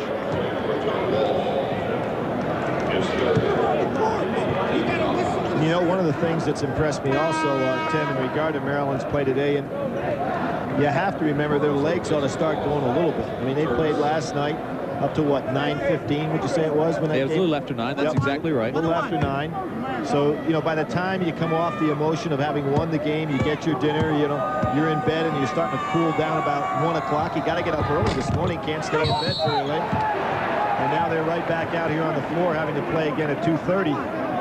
So it ought to catch up to them a little bit, but they've held up well. Grant Hill with the foul here. But you know what, Billy? Going into the locker room after the game, talking with Walt Williams, he played all 40 minutes, as we mentioned. And I said, Walt, tough night, huh? He goes, are you kidding me? That was fun. Well, it was fun when you have the kind of game that he had, 14 rebounds, 38, 39 points. Played well in every area of the game. And here's another rebound by Williams. Just trying to keep it active. Right now, what's happening is Maryland just doing a job on the boards. They're sending 4 guys to the boards, keeping McClinton all the way back. Duke could tap the ball back out as opposed to grabbing a rebound. Might be a way to start the fast break. But the Blue Devils have pushed it back to 7. 9:45 left in the game. And now they put Grant Hill back at the point. Leitner for 3.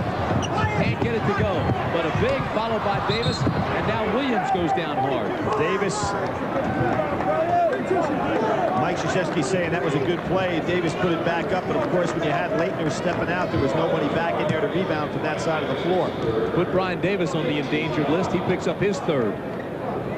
True Value Dream Team home video is coming soon to participating True Value dealers.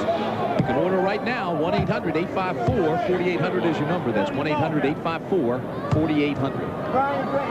76% free throw shooter is Walt Williams. Going to be playing in that at the Final Four this year. They're bringing in some college players, the top guys, to participate in a dunking contest and a 3-point shooting contest. And I understand that Walt is going to be in the 3-point shooting deal. Well, they gave him his choice. Yeah. And he said, no, I want to go for the 3s. Here comes a 3-on-2 for the Blue Devils. It's a reach in by Broadnax. So Walt Williams knows he will be at the Final Four. That's the only way he could have gotten there this year, because Maryland, with the sanctions, unable to go even if they qualified. I understand. But you know, for Gary Williams, this is a great time for him because he's excited. At the end of this tournament, as much as he hates to see a year end, it does mean the end of all the sanctions for Maryland. He's already in the recruiting pattern that he's going to establish for his program for years to come. Fellow who has coached in the Big East, the Big Ten, and the ACC. And I asked him, you know, when he was at American U, did he ever beat Maryland? Because he could have established a situation where he could have said, I've beaten as a coach every team in the ACC. But he said he never has coached a game against Maryland in which his team won.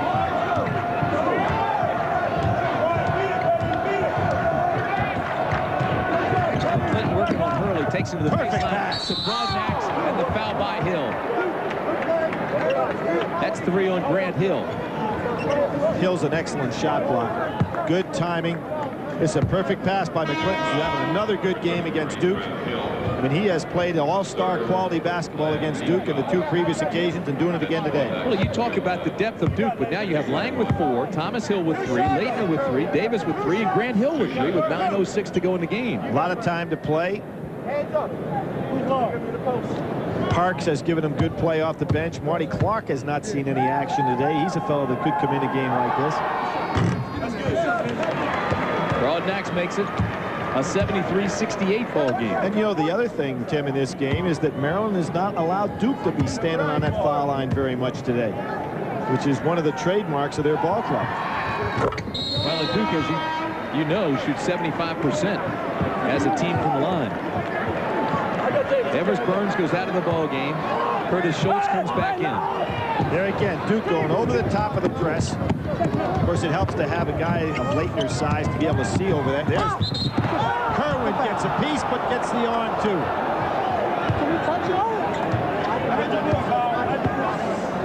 know, he has developed into a pretty nice player for Maryland. Not much was expected of him. He hits on the way in and commits that foul, but almost came up with a good block. Walt Williams went up to Hurley and said, "Did he get you?" And Hurley says, "Yeah, and it's my turn anyway, Walt." The guy's having some fun out here. 9 minutes to go. It's a 4-point ball game.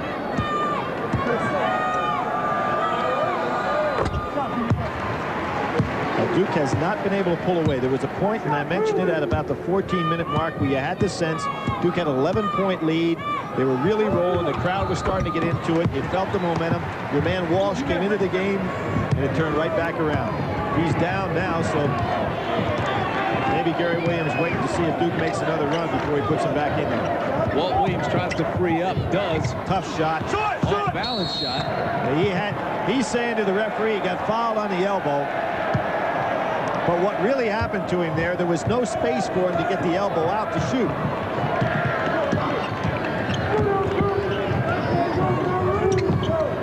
So Maryland pulled it back within 4. Now it's Duke's turn to make the run again. Oh, now it's Davis. Kerwin had it. Davis stole it back from him. Mike Krzyzewski wanted him to pick up the intensity here. He'd like to see a quick run. Back to 8. You see the time remaining in the ball game. Last touch by Laettner. Well, that was a pass that McClinton probably threw ill-advised because Laettner just put a hand up and it ricocheted off. I don't know who would have ever caught it if it would have gotten through. Evers Burns puts it on the floor and he gets fouled from behind. I wonder what Walt Williams was trying to tell his team. He was bringing it in and he says, "Remember what I told you." He must have seen something and tried to get a little edge. Well, this game now is getting no flow to it. It's Hurley's third personal. So that's 15 fouls on 5 guys and 4 on another one, so 19 fouls committed by Duke. And Maryland is living on that line as Duke normally does. Evers Burns misses the free throw, but if the game finds no flow or rhythm, as you said, which team does that benefit? I think that it helps Maryland for the simple reason that Duke can't get that roll of the 10-point blitz where they get you on the break, maybe hit a 3 and blow the game open. Maryland would like the game to be played this way. 77-70. Maryland goes full court, and Hurley has absolutely no trouble breaking it. Great pass to Hill. And look at this pass to Davis, and they can't get the layup. Excellent touch pass, though. Williams wanting to do some shake and bacon here. Goes over the top of Laettner, air ball. His second air ball in a row. Maybe trying to do too much. I thought he'd take the jumper because he had the space. To Laettner, high percentage. See, this is the kind you talked about, this is the flow that Duke wants. Maryland wants the game to be played kind of like the first one we watched today, the Georgia Tech-Virginia game. It got ugly, half court, and here comes Walsh back in, the stopper of the day. Clinton finally puts it on the floor. Well, Laettner is on Williams now. Williams trying to hide down inside. This foul called away from the ball. They're going to call it on Grant Hill, and that'll be his fourth. Well, one of the things that would upset a coach, and one of the reasons Mike Krzyzewski's upset right now, is that the referee that made that call from half court. There were 2 officials in much closer range to make the call, and they never blew the whistle. And that'd get a coach hot. You can see he's silent now. When he's silent, you got a problem. He is exasperated. Grant Hill goes out of the ball game. Antonio Lang comes back in. So 4 sits down and 4 comes in. And down on the other end of the floor, Gary Williams is talking to the same official that gave him a technical early because he doesn't want Mike. He knows exactly what Mike is doing, and he's wanting to keep these guys on edge. All part of the gamesmanship of coaching. 2 of the best in the business on the sidelines here in this one. Burns makes it a 79-72 ball game. There's that press. Laettner wanting to go over the top again as Hurley breaks free. Hurley up fast, not there. Forced it into Lang.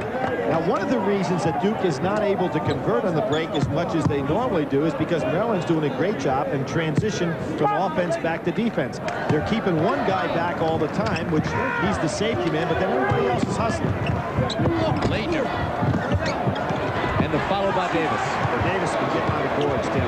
Offensive boards, very solid here in the second half. He's so quick, hard to keep off of there. Duke has it back up to 9.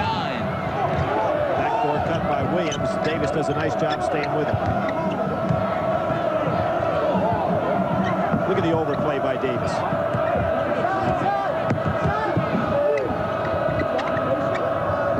Inside of McClinton. Same cut by McClinton that Walt Williams used. McClinton now with 13 points, 81-74. That's just good technique. You see a team that wants to overplay, you take them out there as if you want the ball, go back door.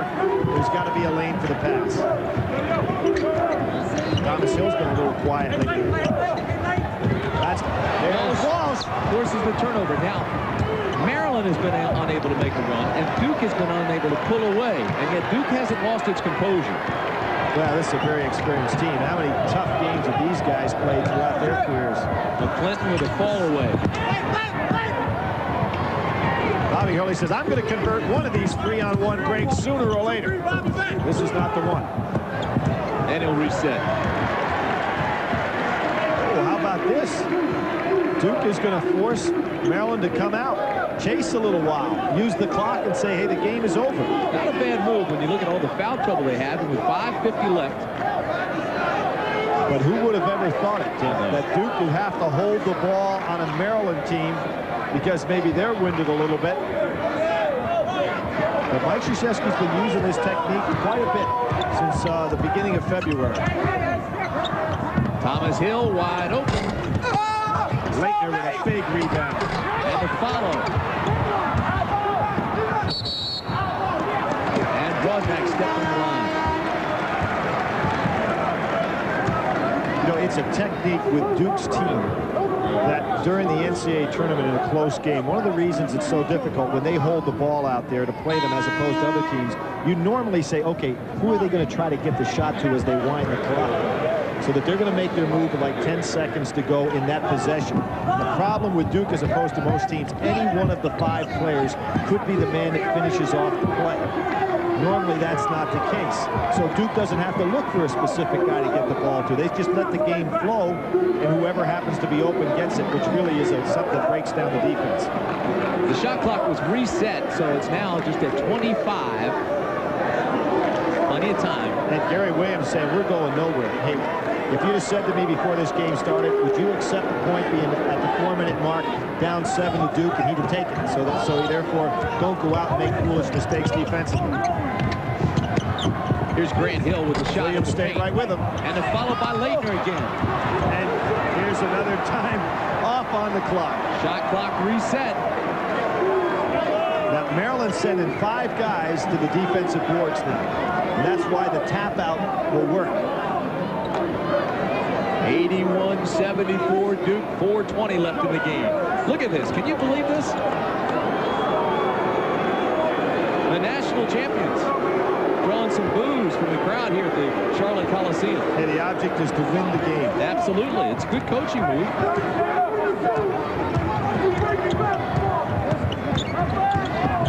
It was 1968 when they really moved. The score was 12-10 in that game at the end of the game. Williams blocks Hill's shot. Here comes the Maryland transition. Good pass. Now, what will happen for Maryland is that this crowd of everybody other than the Duke foulers will start rooting for them. 81-76 on McClinton's bucket. So it will be like playing on the away game for Duke the rest of the way. Nice pass to Leitner. That goes. Walt Williams didn't really want to get a piece of that because I don't think it would have gone in. So count it. 3:27 left in the ball game. I got you. 376 is our score. Top-ranked Duke holding on with 3:27 to go in the ball game. Tim Brandt and Billy Packer with you. Bobby Hurley continues to force the action. Now crossover dribble, gets the ball down inside to Christian Leitner and puts it up. And you can see, even though Duke converted on that one, It's been a very difficult time for them because Maryland has gotten back with transition defense. Billy, that assist was Hurley's 13th of the day. It ties the 29-year record of Larry Brown of North Carolina. And here are the 4 keys of the game. Leitner with 30 and 14. Williams, look at this, 23 of 29 free throws. Maryland taking a page out of the normal Duke book by being on that line a lot. Lang didn't report in.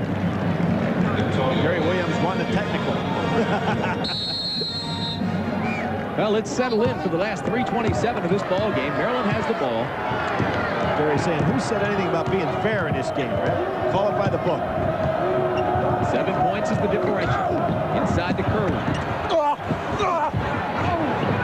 And here comes Hurley. It's a 3-on-1. He's going to pass back. There it is. Good drop. Oh, wait a minute. If they pull that one off.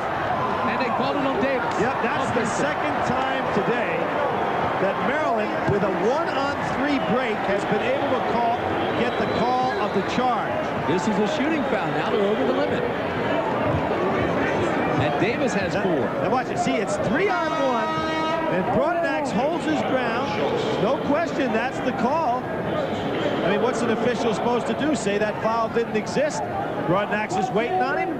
Davis runs right into him, and Duke gives up. Actually, they had 4-on-1 there. There's Thomas Hill coming into the picture as well. Now, Broadnax, the former walk-on, goes to the line. He's a 75% free throw shooter. And that's the case when you're coming down the break 3-on-1. You've got to be under control and pull up at that foul line so you can create some angles to make the pass and then just convert an easy one. And what's happening to Duke, they're dribbling inside the foul line, and therefore there's no passing room, and the defender can really guard 3 men at one time. And he rolls in the second one. You can almost hear a pin drop in this. At least amazing 5, and it is quiet. Here we go. Curtis Schultz comes into the game from Maryland. Here's Hurley again. And Broadnax will be called from behind. Well, Hurley did the right thing. He felt Broadnax on his hip, so he just kept bearing on into him as opposed to trying to get away from him, which is a good move. Most dribblers will try to avoid the contact, and by doing that, they give space for the defender to slap it away. Instead, Hurley just put his shoulder into him and let him ride him right into a foul. So this has become a free throw shooting contest, and obviously the best in the league has been Duke all year. 15 now for Hurley. Well, they're shooting 75% as a team. Everybody on their squad is shooting over 75% out of their starters. So no matter, again, who you put on that foul line, I mean, you've got a problem. 85-78 Duke. There's a good jump out that time by Grant Hill. Williams is open for his shot for 3. There's an NBA 3. That was behind both lines. 85-81. Feels like we're back at Cameron Indoor, Tim.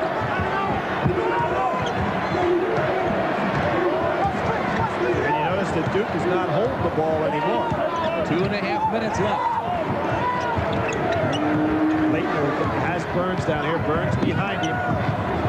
Pass. Thomas Hill gets it back. Into the lane goes Davis. Talking about a man coming up with some big plays today. Davis, as we talked about in the last 6 games, picked up his offensive average in every respect. 87-81.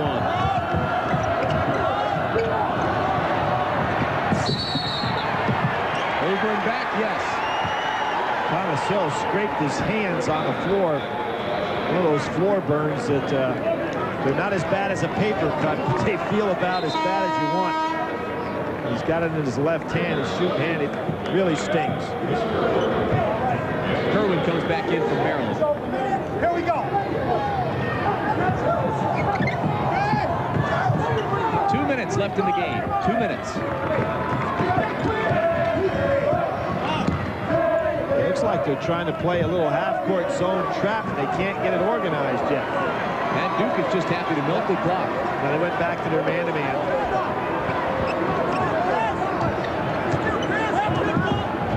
He's going to have his hands full in this kind of freeze because Hurley will put it on the floor, try to go by him. Coach Davis can go by Burns as well.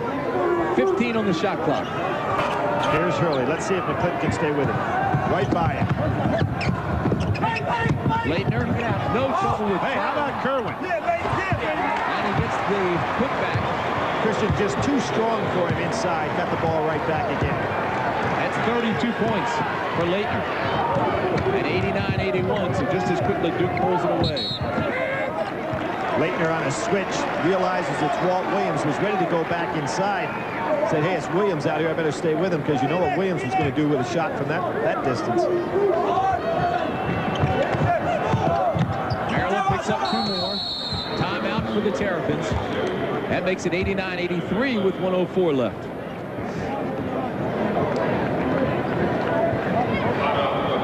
.64 seconds remain. We'll return after this from the Atlantic Coast Conference. Okay, let's go. They're good kids. I want every single one of them to make it. They will if they really want to, and they stay in school. I want you to make it too. Stay in school. Use your library and read.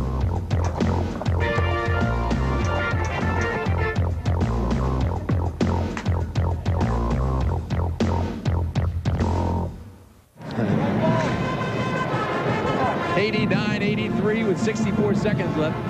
Willie, what do you do if you're the Terrapins here?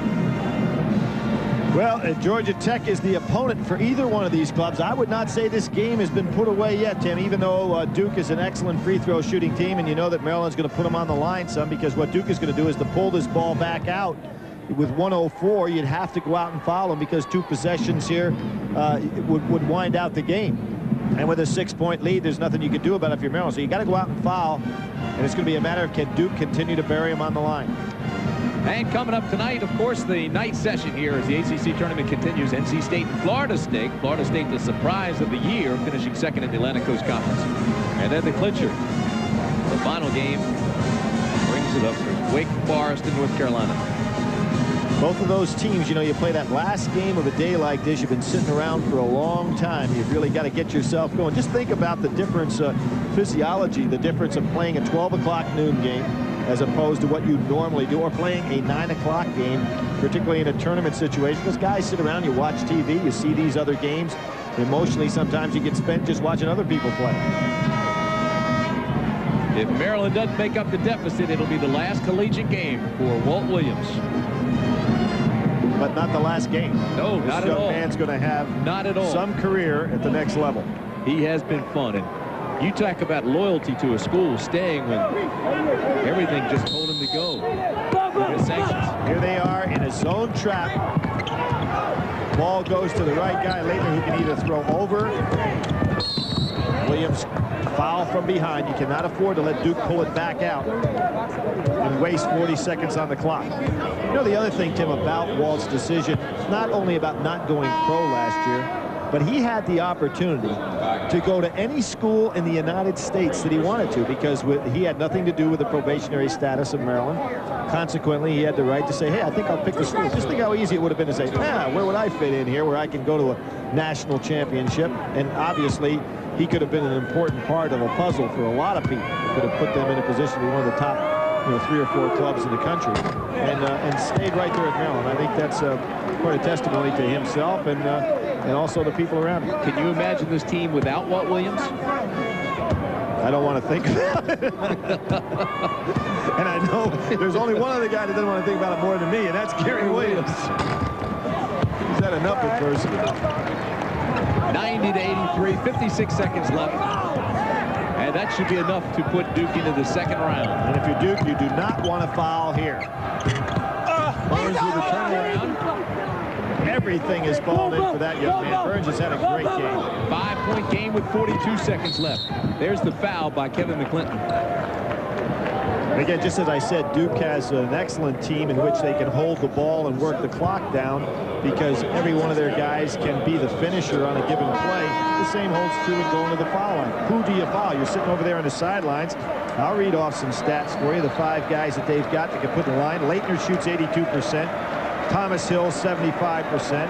Grant Hill 74%, Hurley 79%, and Davis 77%. So, you know, it's hard to pick out somebody. Kevin McClinton fouls out with 17 points, 8 assists. Played extremely well. Matt Downing comes in. Now, if you're playing an ordinary team, one missed foul shot here puts you back in the ball game down by 5, especially with the three-point play. However, this is Duke. And they, as Billy said, they shoot 75% from the line.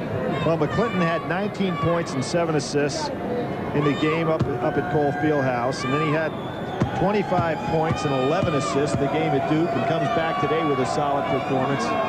So he has certainly made the all-opponent team of Duke University this year. And Kevin McClinton's just a junior, so he will be back.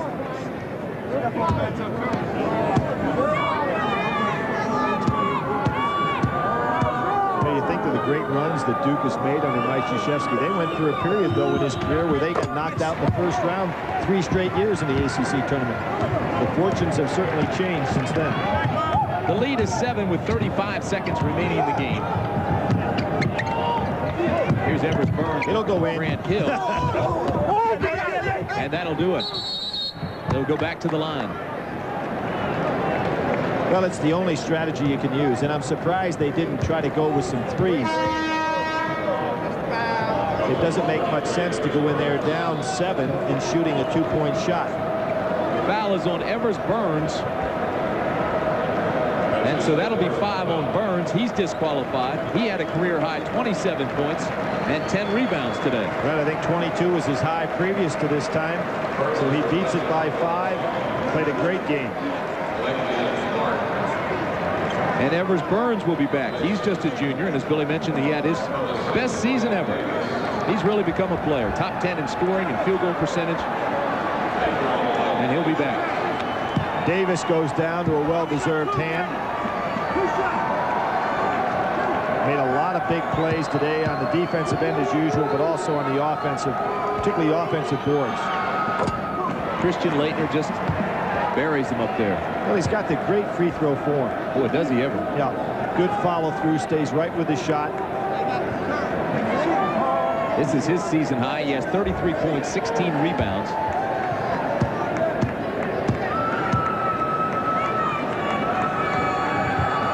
You know, Christian Laettner is a 2-time all-tournament team member. Duke has had 5 players that have had 3-time all-tournament, so Laettner's got an opportunity to join that list. Walt Williams fires for 3. Air ball. Grant Hill with the rebound, and he's fouled. Duke has also had 4 players that have been the MVP of this tournament. Steve Vasindak back in '66, Spanarkel in '78, Johnny Dawkins in '86, and Danny Ferry in '88. Christian Laettner goes out. Bobby Hurley goes out. Big round of applause from the fans here at the Charlotte Coliseum.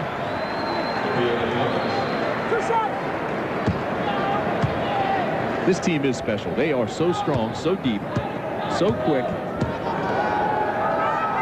And I would say, Tim, I've been very impressed today with the physical condition of Grant Hill's ankle. I mean, when you take in consideration on Monday, it was speculated that he might not play at all in this game, but I haven't seen any sign whatsoever that he's not basically up to strength, maybe not up to conditioning, but certainly up to strength.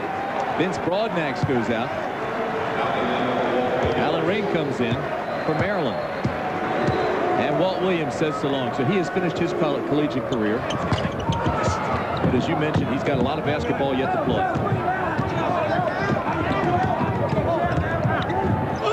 5 seconds remain. Kerwin with the follow inside for a bucket. 3, 2, 1, and Duke advances to play Georgia Tech.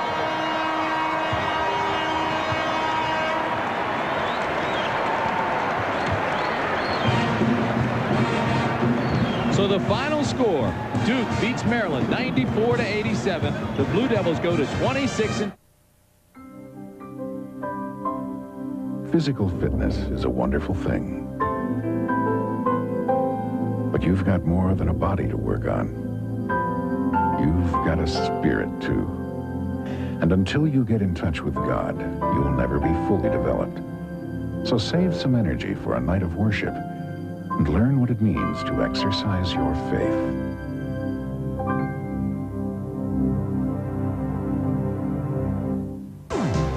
Save big on rental report. So the Southwest Conference will have a team in the Final Four for the first time since Houston was there in 1984. Arkansas's first trip since the squad in 1978. We'll bring down the final seconds. And the running Rebs will head to the Final Four for the third time. No timeouts remaining. They need at least a 2 to tie. Kevin Lynch on the corner. Georgia Tech on the way to Denver. Last year, I came to the Final Four saying to myself, I want to experience the Final Four and I want to be involved in it. But this year, I'm coming to the Final Four thinking I'm in the Final Four to win basketball games. It's just great, and I just want to enjoy every bit of it because it's a once-in-a-lifetime thing. You know, I'm just happy to be here. Our main goal was to get here, and now that we're here, you know, we feel that the pressure is off of us, and we can just go out and try to play a good ball game and win a national championship. If you're fortunate enough to make it, you can just cherish it the rest of your life, and it's more than just basketball in the Final Four. You get the feeling that if we go for it and really play 110%, I feel we already won simply because that's all you can do. Rocky Mountain Magic. College basketball's most exciting time. Here is Leader with the shot. It's a time for heroes. A time for miracles. Now you can enjoy the best of the NCAA's championship tournament in this amazing video, one shining moment. It's free with your paid subscription to Sports Illustrated, the best way to capture all the action and emotion of sports every week. Your free video is packed with the biggest thrills, the greatest players, and the finest teams as they battle to make their dreams come true, to experience that one shining moment. You'll be at courtside with the coaches. You'll feel the intensity as the suspense builds when the game is on the line. Shots up. Shots in. Duke by 2. You'll get close-up and personal insight from those who were there. It's hope. It's dreams come true. That one team each year that has enjoyed that one singular shining moment. You'll know how it feels to win on the last shot. Or lose in the final seconds. Call this toll-free number and get out on the court for a thrilling 45 minutes of the best in college basketball, free from Sports Illustrated. This is a limited time offer, so call now. Get your free video and 54 issues of Sports Illustrated, including the famous swimsuit issue with all the best from the beach, for only $1.29 an issue. You'll save over 55% off the cover price. You may use your credit card. Experience all the excitement of sports in the colorful, winning style of Sports Illustrated. Call now to subscribe or renew and get this collector's video free. For quicker delivery, use your credit card. With your free video, you'll treasure college basketball's most memorable moments. And you'll catch all the miracles yet to come in Sports Illustrated. Call now.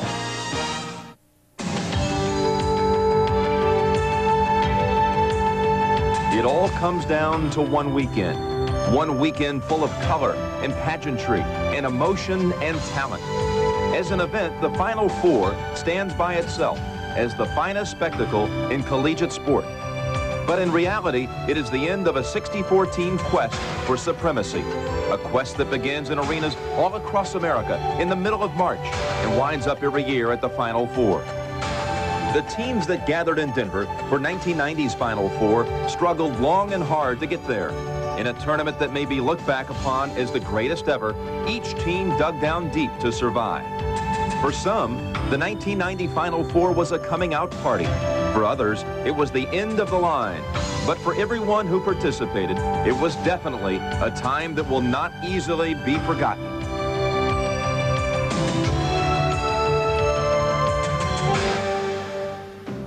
Obviously, not every team gets to the Final Four. Along the way, there are 60 others that see their dreams shattered. Some go home with stunning swiftness. Others stick around much longer than expected. In the NCAAs, the pressure of one loss and you're out always seems to be a great equalizer. And this year was no different. They'll come through Davis, and he'll come to Fox. Fox comes down the baseline and hits it. Carolina wins it. Carolina upsets OU. Test everything. Mike Spicer on the inbounds. Yes. McCray. Yes. Unable to get inside. Oh, Newby.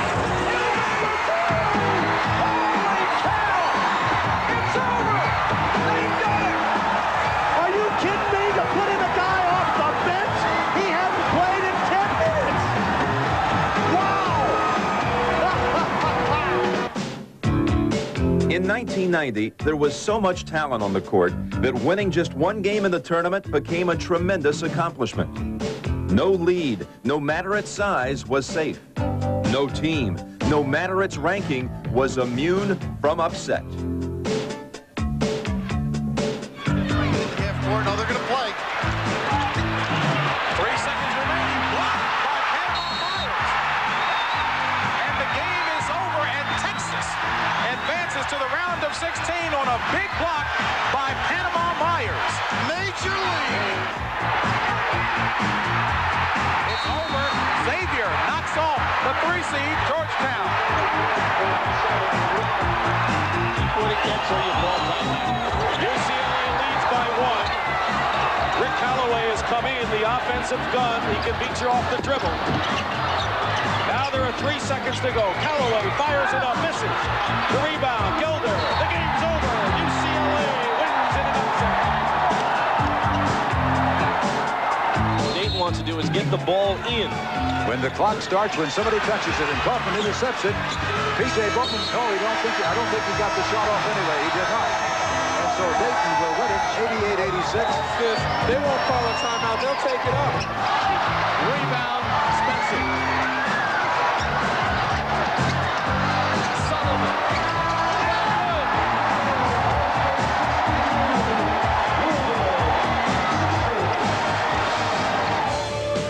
Without a doubt, the most miraculous moment in the 1990 tournament came in a Sweet 16 game between Connecticut and Clemson.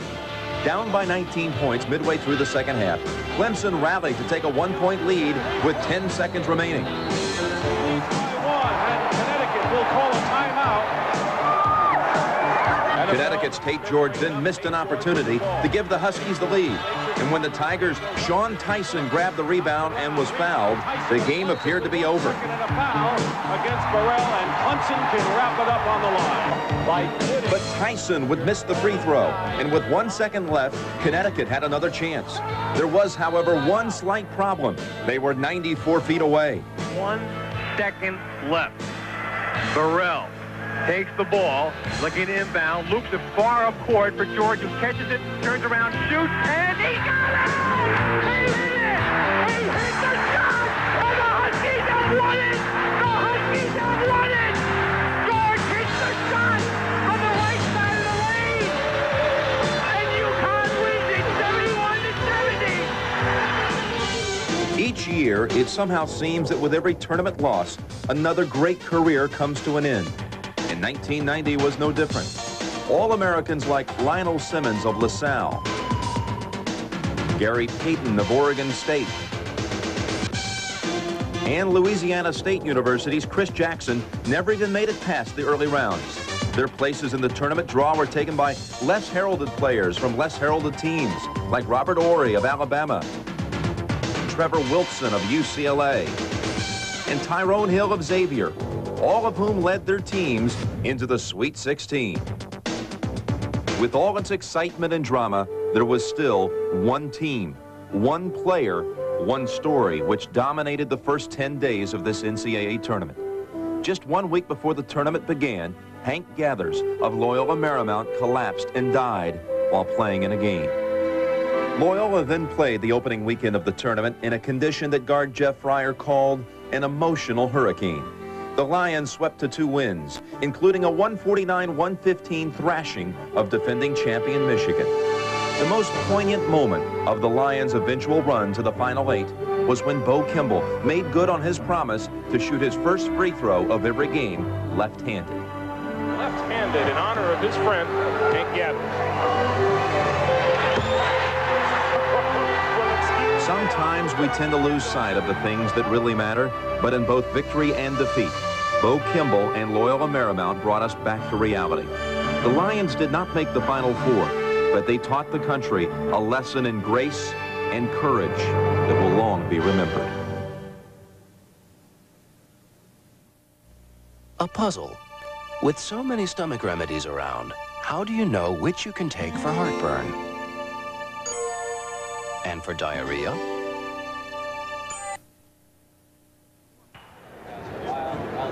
The four hottest teams in college basketball had gathered to decide 1990's national champion.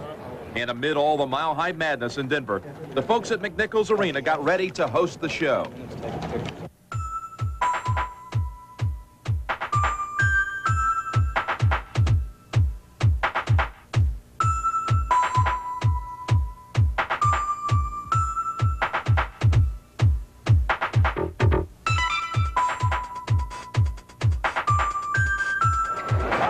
On the day before the semifinal games, all four teams came to McNichols to practice, and more than 16,000 fans came out to the practice as the teams put on quite a show.